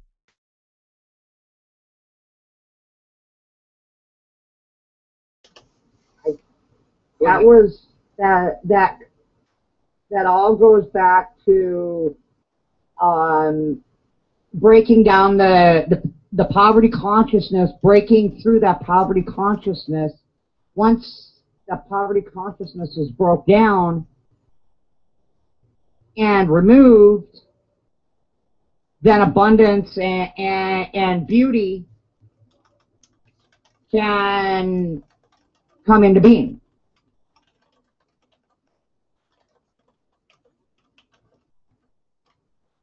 And I'm working on it. I'm working on a lot of stuff. It's been like I've been working on the physical things. I've been working on the emotional things. Been working on a lot. Been working on the spiritual things. Been working on a lot of things, and I don't know. I know that I'm making headway in some areas, but in other ways, sometimes I feel like I keep losing ground in others.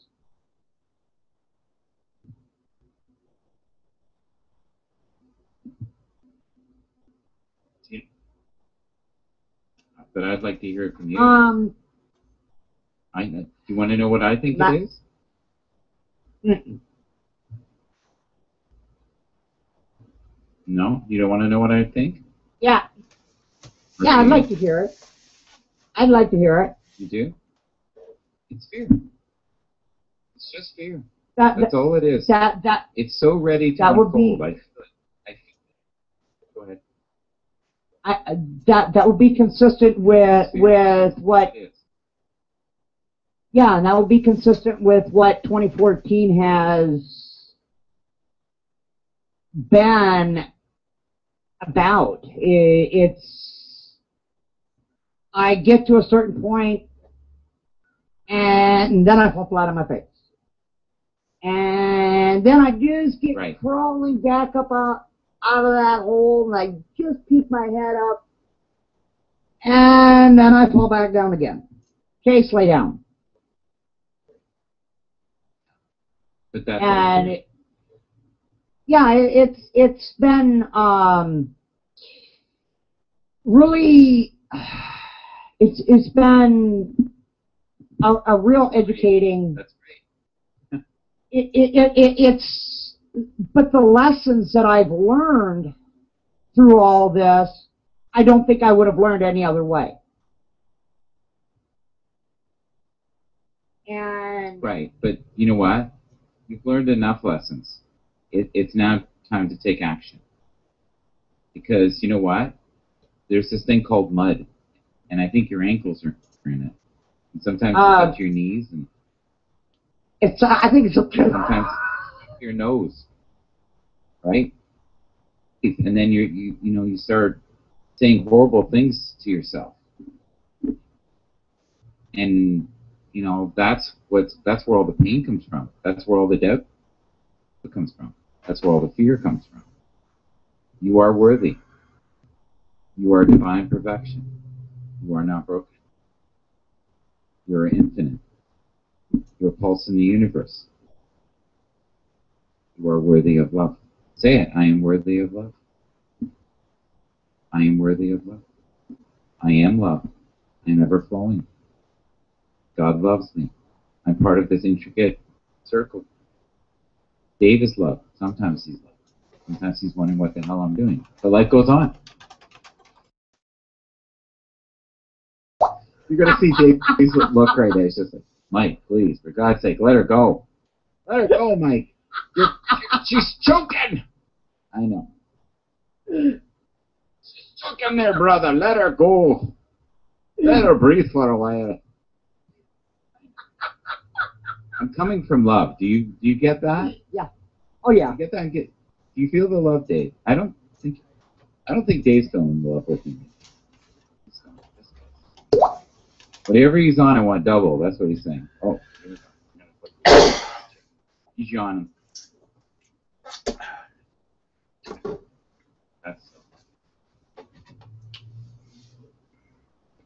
Oh, there's love right there. See? That's one of my babies. That's one of my boys. We all need babies. I have 10 of them. Dave. Through Chickie. How did? Who's Chickie? How did I get? I missed out on. Did I miss out on the Chickie? Yeah, you missed Chickie tonight. Chickie, go, pop. Okay, no. How did I get 10 babies? That's a lot of cat food. That's a yeah, it is. The first 5 were rescues, and the other 5 were an accident, an unplanned litter. Okay.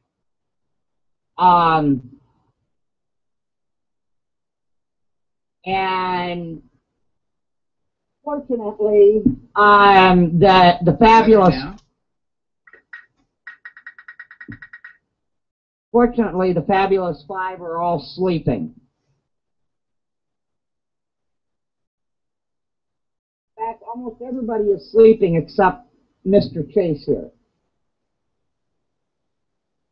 They're all sleeping. Except Mr. Chase, who... Do they all sleep with you? Oh, no. Oh, God, no. No. Generally, I'll have 1 or 2 with me. They don't all get along. And right now, to get 2 that get along is something. There's a bit of an argument in the house right now between Chase and the mother of my kittens. But generally, I'll have 2 that sleep with me until I get mad and kick them off the bed in my sleep.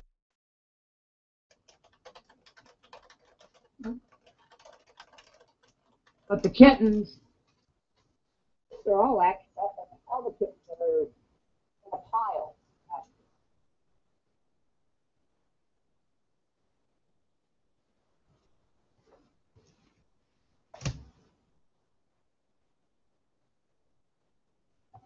You're not saying much, Dave. Yeah. You're all tucked out? I don't know. Ask a question or whatever. Yeah, everybody's pretty well tucked in for the night. I don't know. What am I supposed to say? I'm glad we had this time because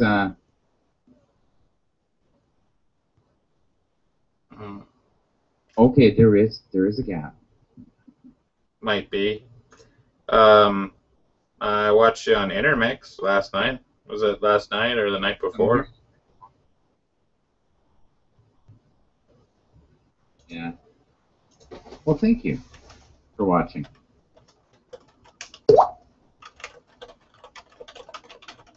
Intermix, that's okay.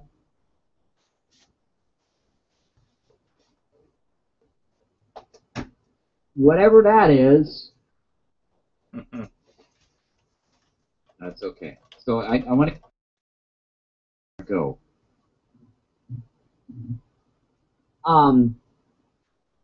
Because, so what will it take for you to feel worthy? I've been working on a lot of self issues, and that's one of those that I've been working on is making myself ready for when that day comes that I'll meet the right person.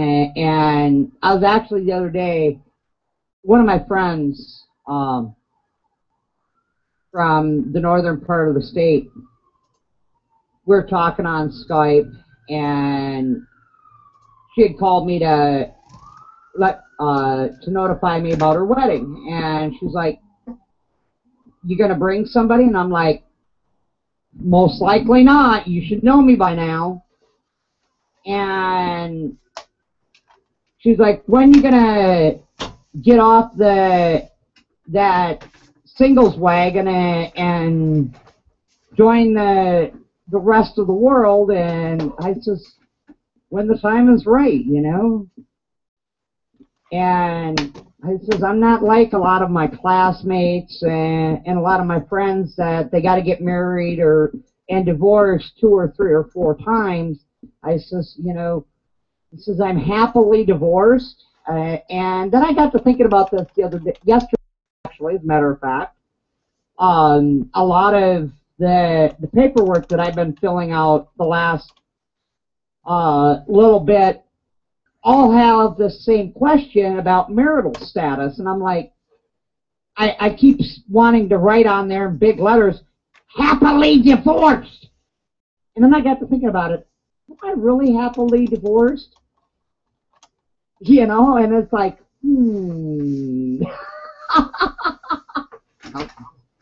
How long were you married?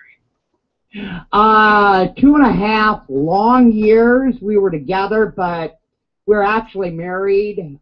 We were actually legally married. We got married in '99, and we separated.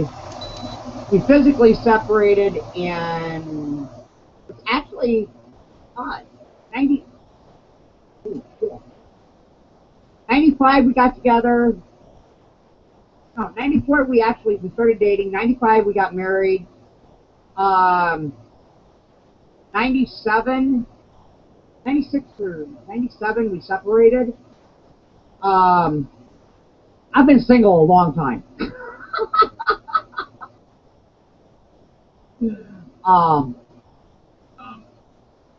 So what is your orientation? I would prefer women.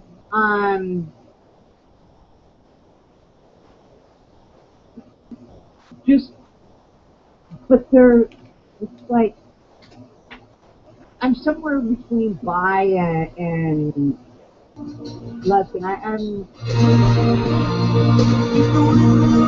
within that mix. I'm open and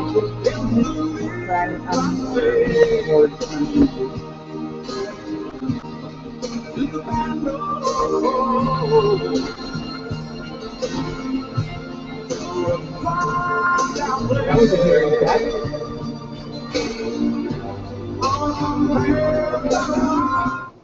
I don't know. We're back now. Good. You were breaking up there for me. Yeah, this mic does that every once in a while. Okay, so your orientation is women. I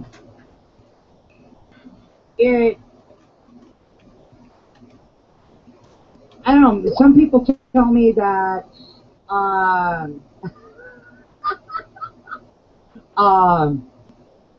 some people say that my criteria is too high, or my standards are too high, and I'm like, I don't think so. Because I come from a hunting background, and my old standby has always been, they need to be a better shot, or they can't be a better shot than me, and they need to tolerate me for more than 5 seconds. They can't be related to me, and they definitely cooking skills. You know, I don't mind. You know, if they have cooking skills, hey, it's a bonus. Biggest thing is that it's unconditional loving, and that goes for not just for me, but that goes for my fur babies as well. If they can't tolerate my babies, then chances are they can't tolerate me. Because my 4 kids are like mirror images of me. Each one of them have characteristics of me. Oddly. Like my indoor cat, who's actually in the office at the moment. One of the rare times that he's actually in here. He's like that loner rebel warrior version of me. And then there's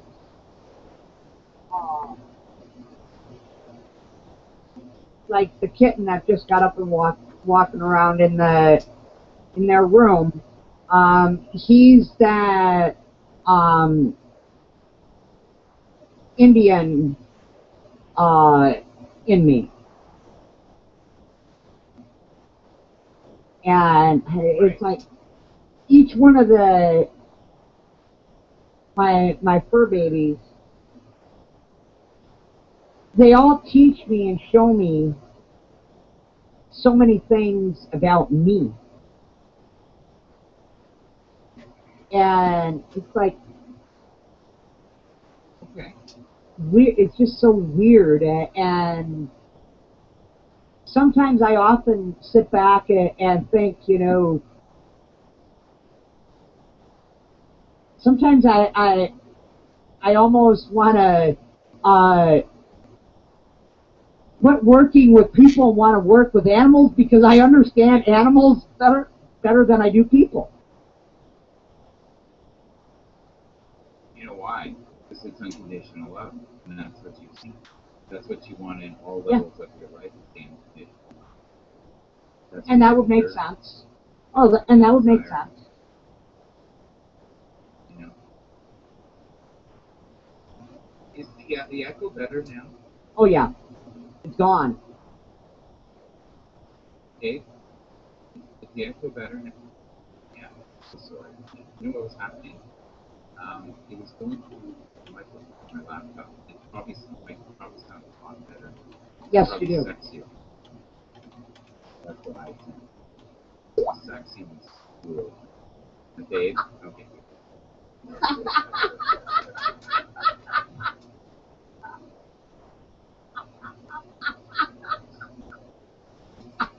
Just try to wake him up, too.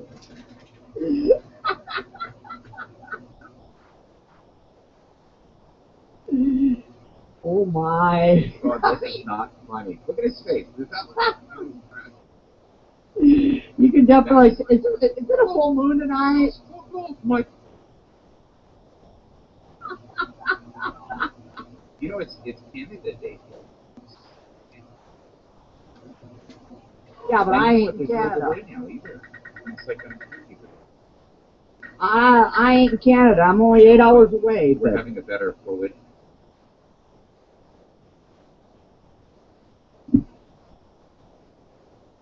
So, fear, unconditional love, a sense of feeling worthy, opening the doors, letting life unfold so you can have that true abundance of love that you desire.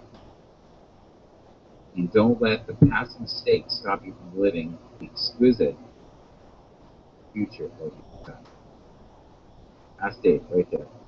He's saying it's all so exquisite. Feel it. Don't you? But you were getting very emotional when you were talking about your cats. I can feel it. Yeah, and they love you.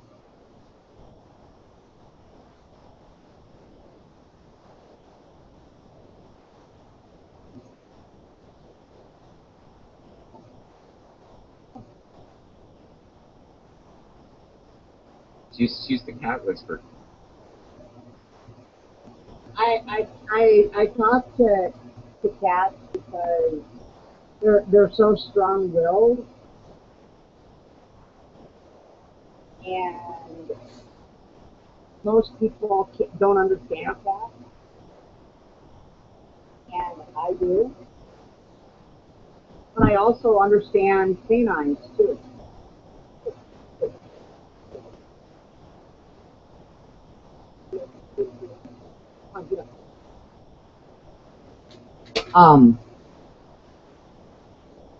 So Dave, earlier did you have quite a few people on, or did it pay? Yeah.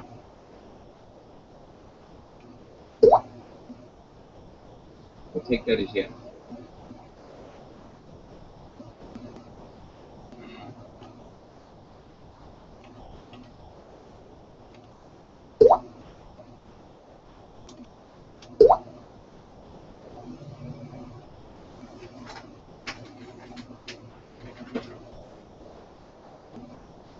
Well, right now it is past 12 here for me. What time is it for you there? Getting tired? Yeah. Too much. Yeah, it's 11:30 here too. So, you want to close? And about another. Now, or you want to keep going, or I can Shortly, talk a this little chick's longer. gotta. I feel like we're digging in the dirt, finding. Shortly, this chick's gonna be hitting the sack. Is there anything you want to ask me? Because I've been asking you. Okay. Yeah.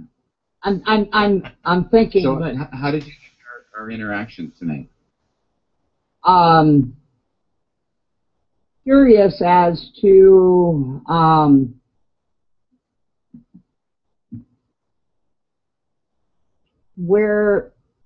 how you.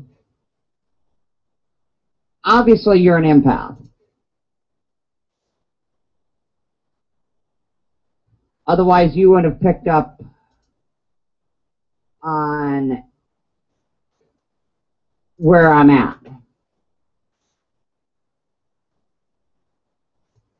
And what's been going on.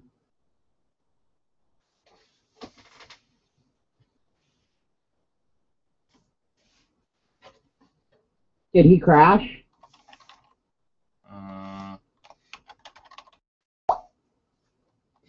I think he crashed. Nope, he's back.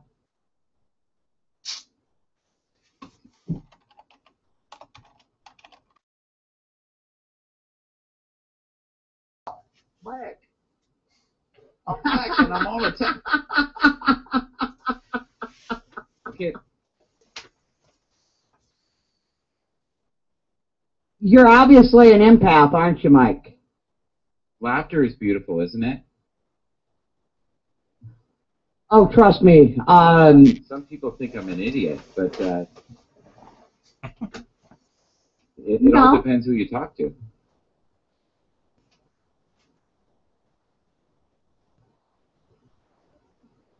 It's obvious that you're an empath.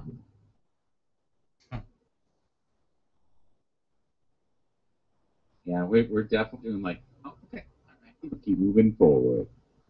Keep moving forward. Yeah. So, no, I read energy. If you can hear me, I hope you can hear me. Yeah. I read energy, I read vibrational current. I have for years. I can feel your chakra. So you do basically the same thing. Euphoric connection with you.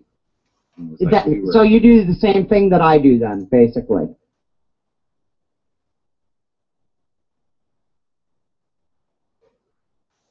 Pick up parts of that.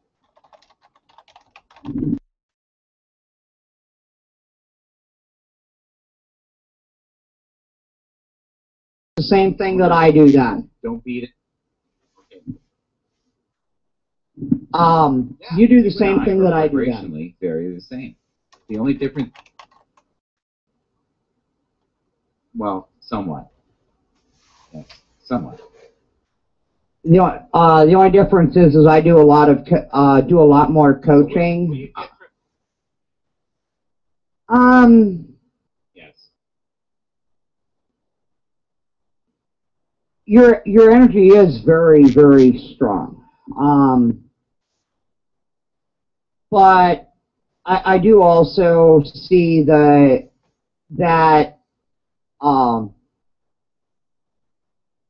very strong. I wouldn't say you're definitely not reserved. Almost too open to a point that it's actually came back to hurt you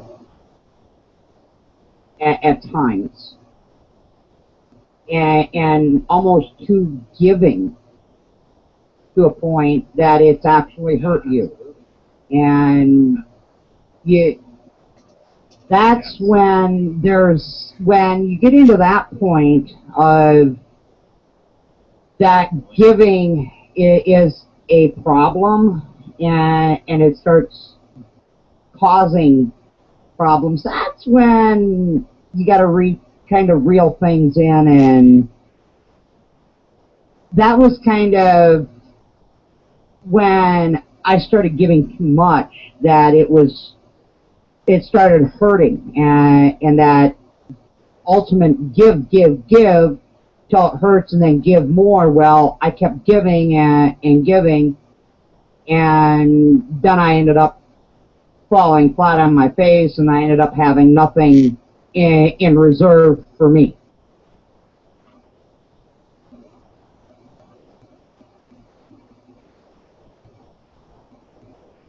The well. And yeah, it's and that really is what got me in the last.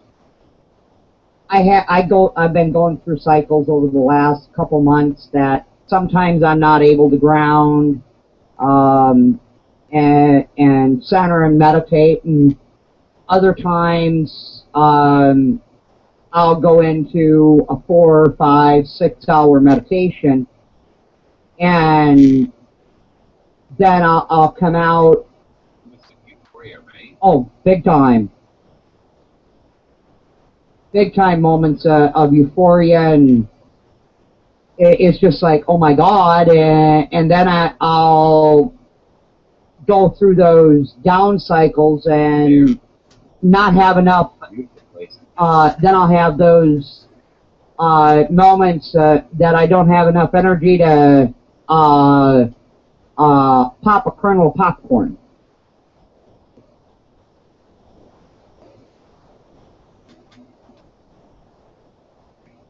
I got you. Yeah. But a lot like of I it. said, vibrationally, you and I are very similar. It's this whole year though has been.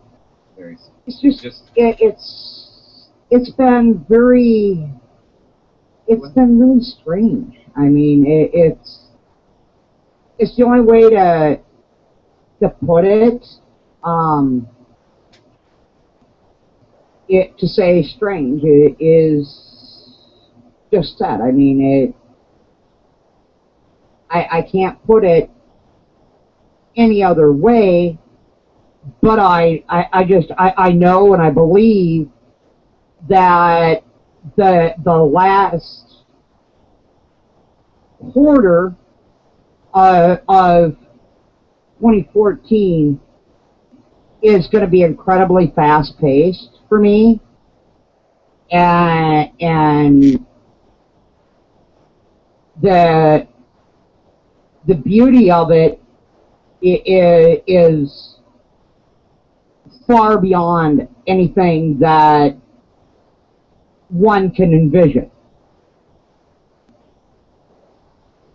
And I keep holding that thought in my head.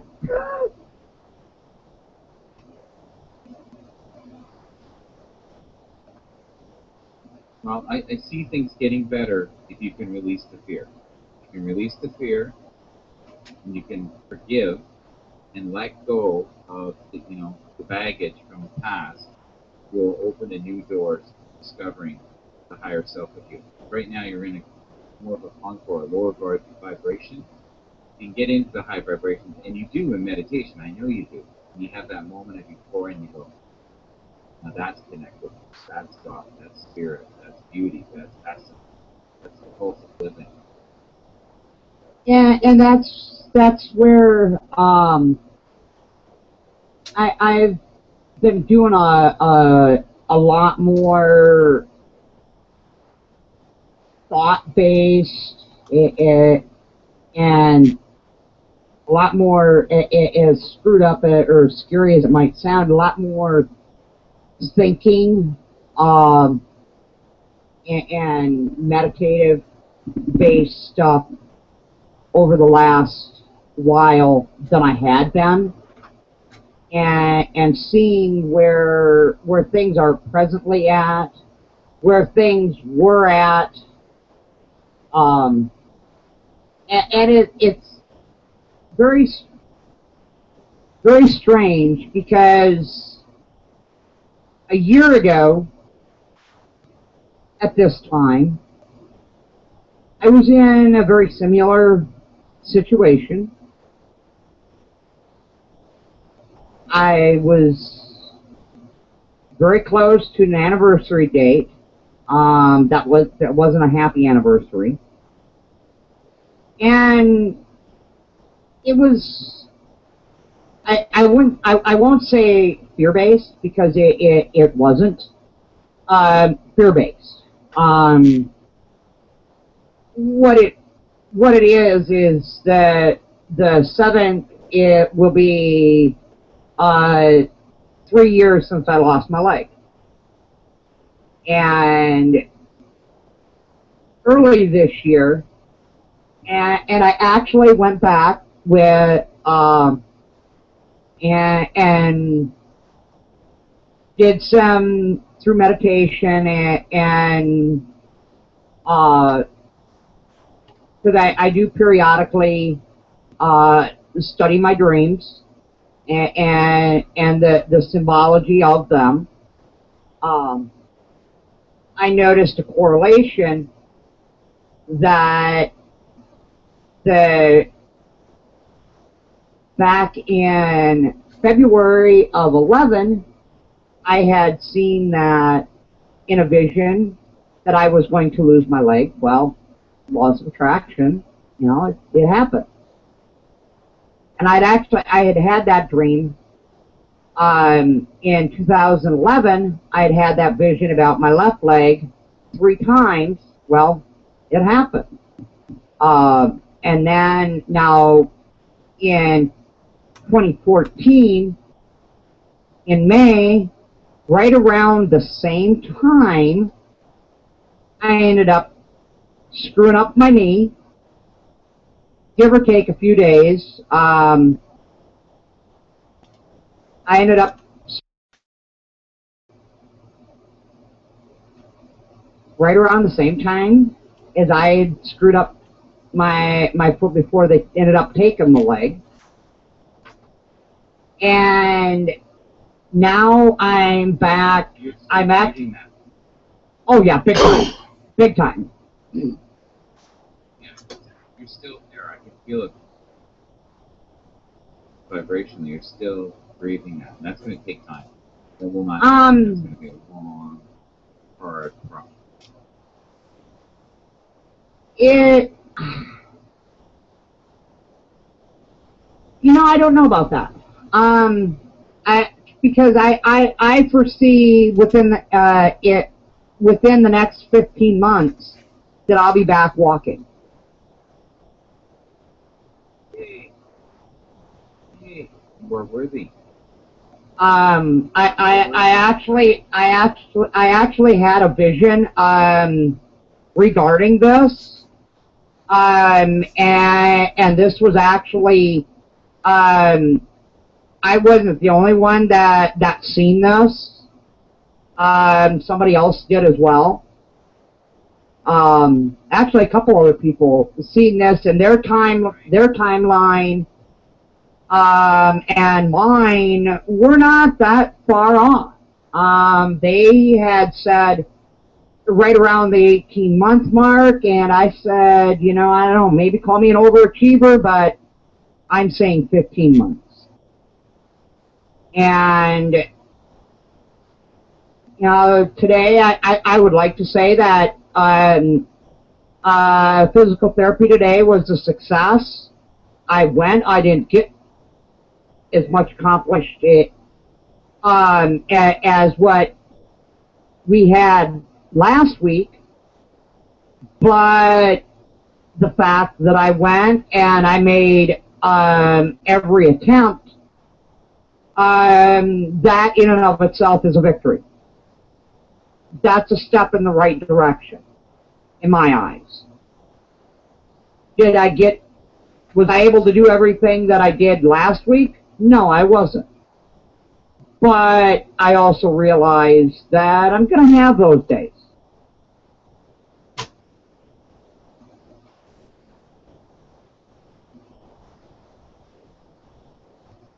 Now, it's the nature of being, if you don't use something for a while, you're going to end up losing it.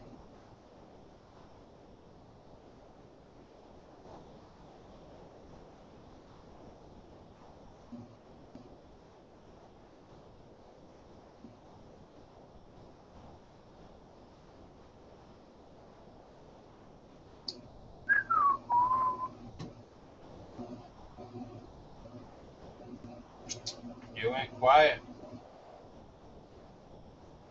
I was fixing my mic properly. Yeah, you guys were breaking up pretty bad there. Oh. There, is that any better?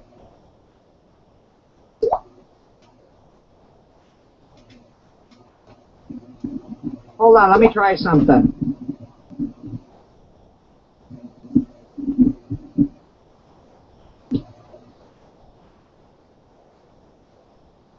So listen, it was nice meeting you. I'm gonna head out. It keeps breaking up. There, that should be a little bit better. That should be better there.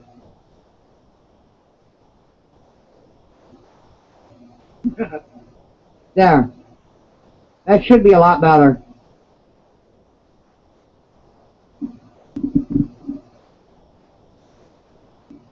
Is that any better there, Dave? It's the same to me. Was it breaking up at all to you? No, he was breaking up. I think he has problems in Canada, probably. Ah, okay. Or Canada-America problem. I've had people tell me in the past that this mic cracks a little bit. Every once in a while it does that. I don't know. Yeah, you'll have that when you got this style of mic. Yeah, that was Mike. Or Michael. I've seen him come in a couple of times. You have? News to me. Yeah, he's been in like 2 or 3 times, but he's never stayed for more than 3 or 4 minutes, maybe 5 minutes. I don't know how he would have found out about this place, because I was obviously me who gave him the information today that I know of. So I've seen him. It's like 3 or 4 times I've seen that name in here, and it's been in the last. I want to say since like Sunday or something like that. Okay. It's been in the definitely within the last few days, I'm sure. I know I've seen that name in here. I know for a fact, but he's never came up on cam or asked to come up on cam. Well, that's a possibility. I guess I don't know, but that's news on me. I've never been in this chat room until yesterday. Even though, Chickie's been promoting the chats for a while. I just, I don't even know Chickie, so it's weird for me to hang out with her, but we do anyway. I've known her for about 15 months now. 15, 16 months, something like that. Well, one time I went into Spirit Science.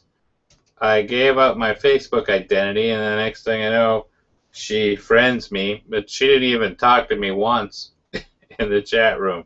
So it's just like, yeah, okay. I get a bigger picture since she had thousands of friends. She was just friending anybody and everybody. So even after No, she doesn't.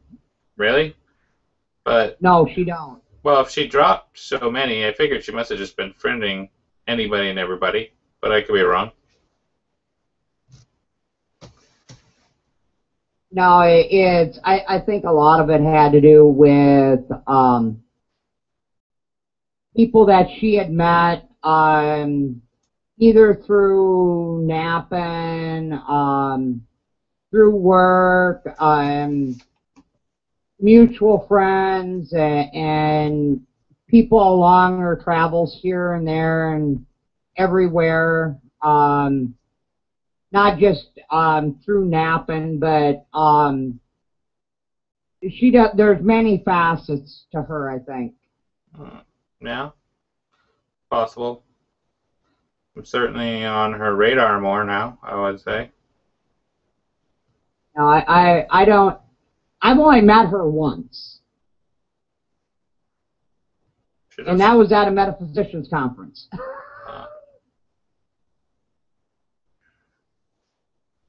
Where did you meet her? Los Angeles. Oh, wow.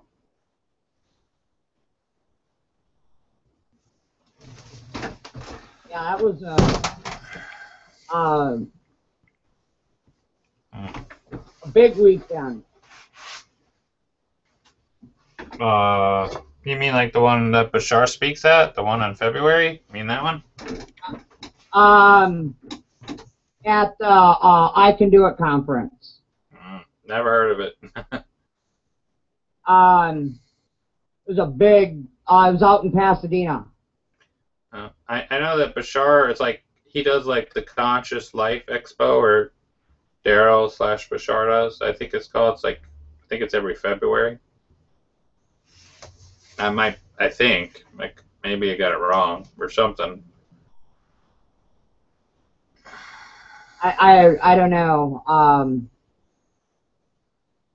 But I flew out and met her at the conference, and you know, I had only ever got to talk to her in here and that, but we've gotten to be very good, close friends, and that through work, and I mean, I've never met anybody quite like her. Yeah, she's quite different. I mean, there's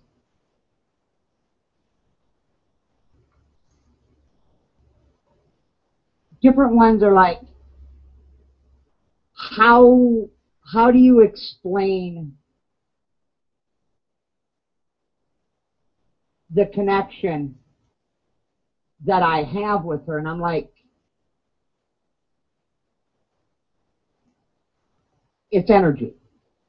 I said, there's an energy there that I just can't put my finger on. You know, there's a connection there that I just can't put my finger on. And I've tried looking at it from a million different angles and directions, but at the end of the day, I keep coming back to it's a connection, and I leave it at that. Okay. So did she start napping to compete with Orum or whatever the name of it is? No.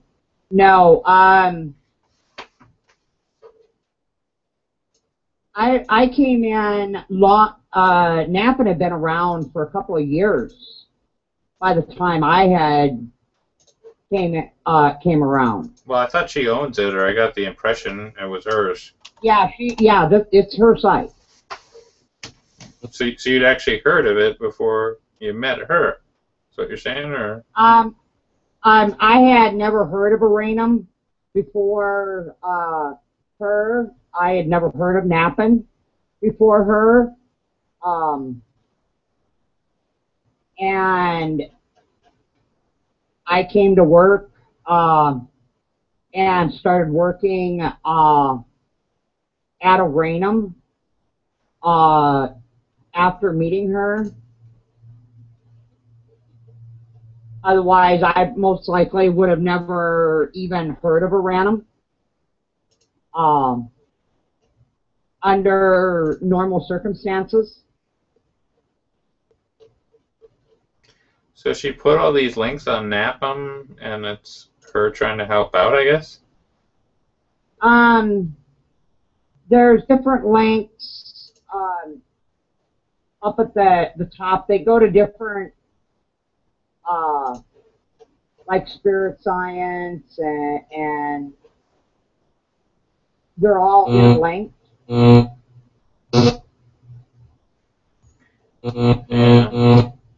I would never even pay that much attention to the site. I know she'd talk about it, but it's weird to see a link site. They kind of died out, like, didn't they? Like years ago? Like 2000? Yeah. And what happens is that a lot of people don't want to work together. They all want to go and do their own thing.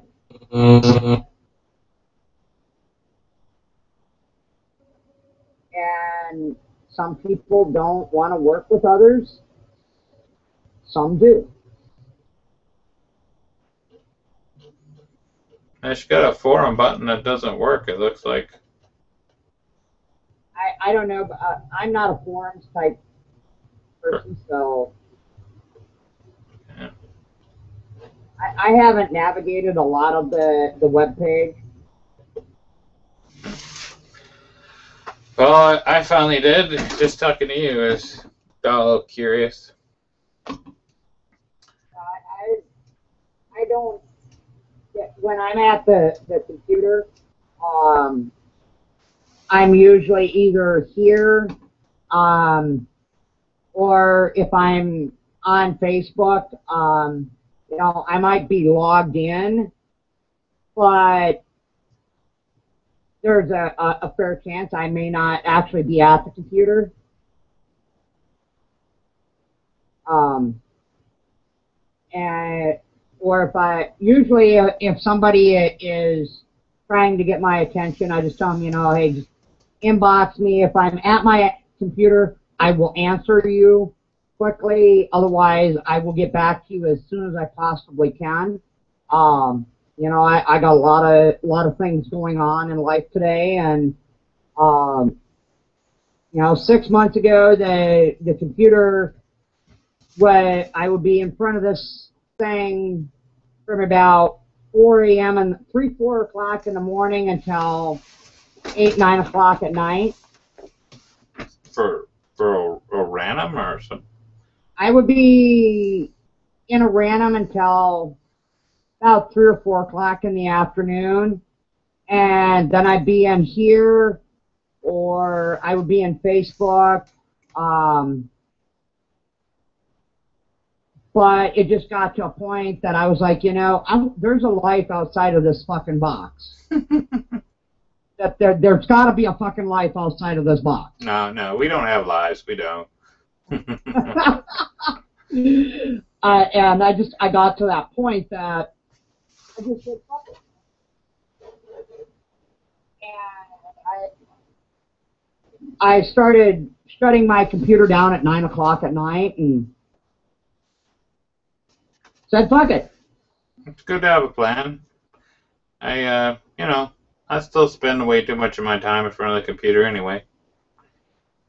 Now, I generally, my computer self-shuts down at 9 o'clock. But I happen to be right in front of it and when the prompt came up for it to shut down, I caught it before it auto shut down. And so, I mean, I got lucky tonight. Otherwise, it would have shut down right at 9 o'clock. So you bought a program to do that? No, it actually, Mac actually has a built-in scheduler. Oh, it's neat. That it will auto shut down at a prescribed time, and even Windows actually has within the system that you can set it up so that at, like, say 10 o'clock, you can set your computer so it'll go into a hibernation mode. Well, there's nothing in Windows 7. And I know that. I'm not aware of that in Windows 7. You're saying it's in the power control panel? It will be in your power settings. So it's in power, yes. Seems like a weird place to put it, but I guess it's possible. Yeah. Now I don't know about Windows 8. Now I still have actually XP on 3 of my desktops. Some people still do. I didn't evolve past Vista because I didn't like Vista. The computer directly to my left is Windows 7 capable. I had Windows 7 in it for a while, and I just simply did not like it. I didn't like how it navigated. I didn't like how everything was all ass backwards, and I was like, fuck this. And then I went out to the kitchen to grab a cup of coffee, and when I came back in, my Windows 7, that computer got completely hacked, and they downloaded everything that I had in it, including my hard drive that I had connected to the computer. Okay. And I was like, man, if that's the security that 7 offers, fuck that. I'm going back to XP. Oh, that would have been worse, technically. You know, I've never been hacked on XP ever. Today, since it's no longer supported, all you gotta do is plug it in. Wouldn't be too hard to be hacked because they're not supporting it. So it's just... Yeah, I know. And it was like, you know, really? I was like, fuck this, and I reverted it back to XP, and I've not had any problems with it, other than periodically it gets stupid, and it gets caught in a loop, and it likes to think that it's running Windows 98. And then I got a hard boot, the son of a bitch, and then it's fine for a little while, and then I've only had to, after I reloaded the XP back in it, which was 3 years ago, I've never had a problem with it, up until summer of last year. I had to go and have it reformatted again. Let me ask you this. So what's with Chickie's new change lately? She's not doing ORAM and whatever else? I don't... She's been offline so much. I don't get a chance to catch her much. And with between PT and then therapy and everything, either I'm on the run half the day, and then by the time I get back, she's already out and on the run for the day, or I'm so beat by the time I get back in from PT and everything, that first thing I'm thinking about is it's nap time, that I need to get out of the chair and lay down for a while. I really don't get much time to talk to her. We used to talk all day while we were working at a random, except for when we would have readings. Yeah. And that we used to talk a lot, but we don't have our lives kind of like, you know, I have a lot of stuff going on with the cats and with trying to heal my own health shit and working on my stuff. And she's got her stuff going on. About the only time I ever catch her is in here at night.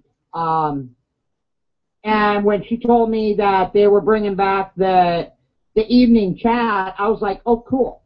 You know, it's like old school. Well, I think we'll see how it goes and go from there, I think. But, yeah. You know, as for Raynham, I don't. I'm still employed there, so I don't get a chance to.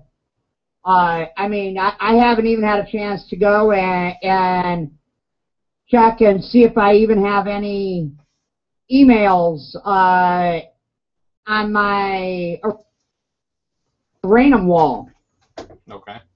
And it's like, oh my God. And I know that I'm going to have people looking for me to find out what's going on. And I know that people are asking about me, and I just logged in to see if I had any inbox messages there, and I did.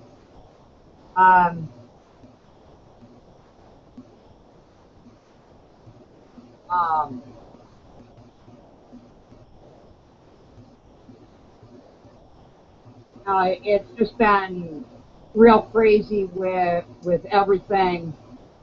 I'm actually trying not to think about a Raynham right now, and thinking about me, and trying to get my own shit fixed. Yeah, well, I don't know, log out if you need to. Yeah, I gotta get friggin' here. I need to shoot somebody a message here real quick, and then I gotta get myself thinking about bed, because tomorrow's gonna be another long day. I gotta be up at like 7. Okay. So it's gonna be another long one. Yeah, me too, sort of. All right, well, let's, you ready to put the chat to rest? Yeah, I'm gonna get heading here. All right, peace, love, and light. Yeah. See ya.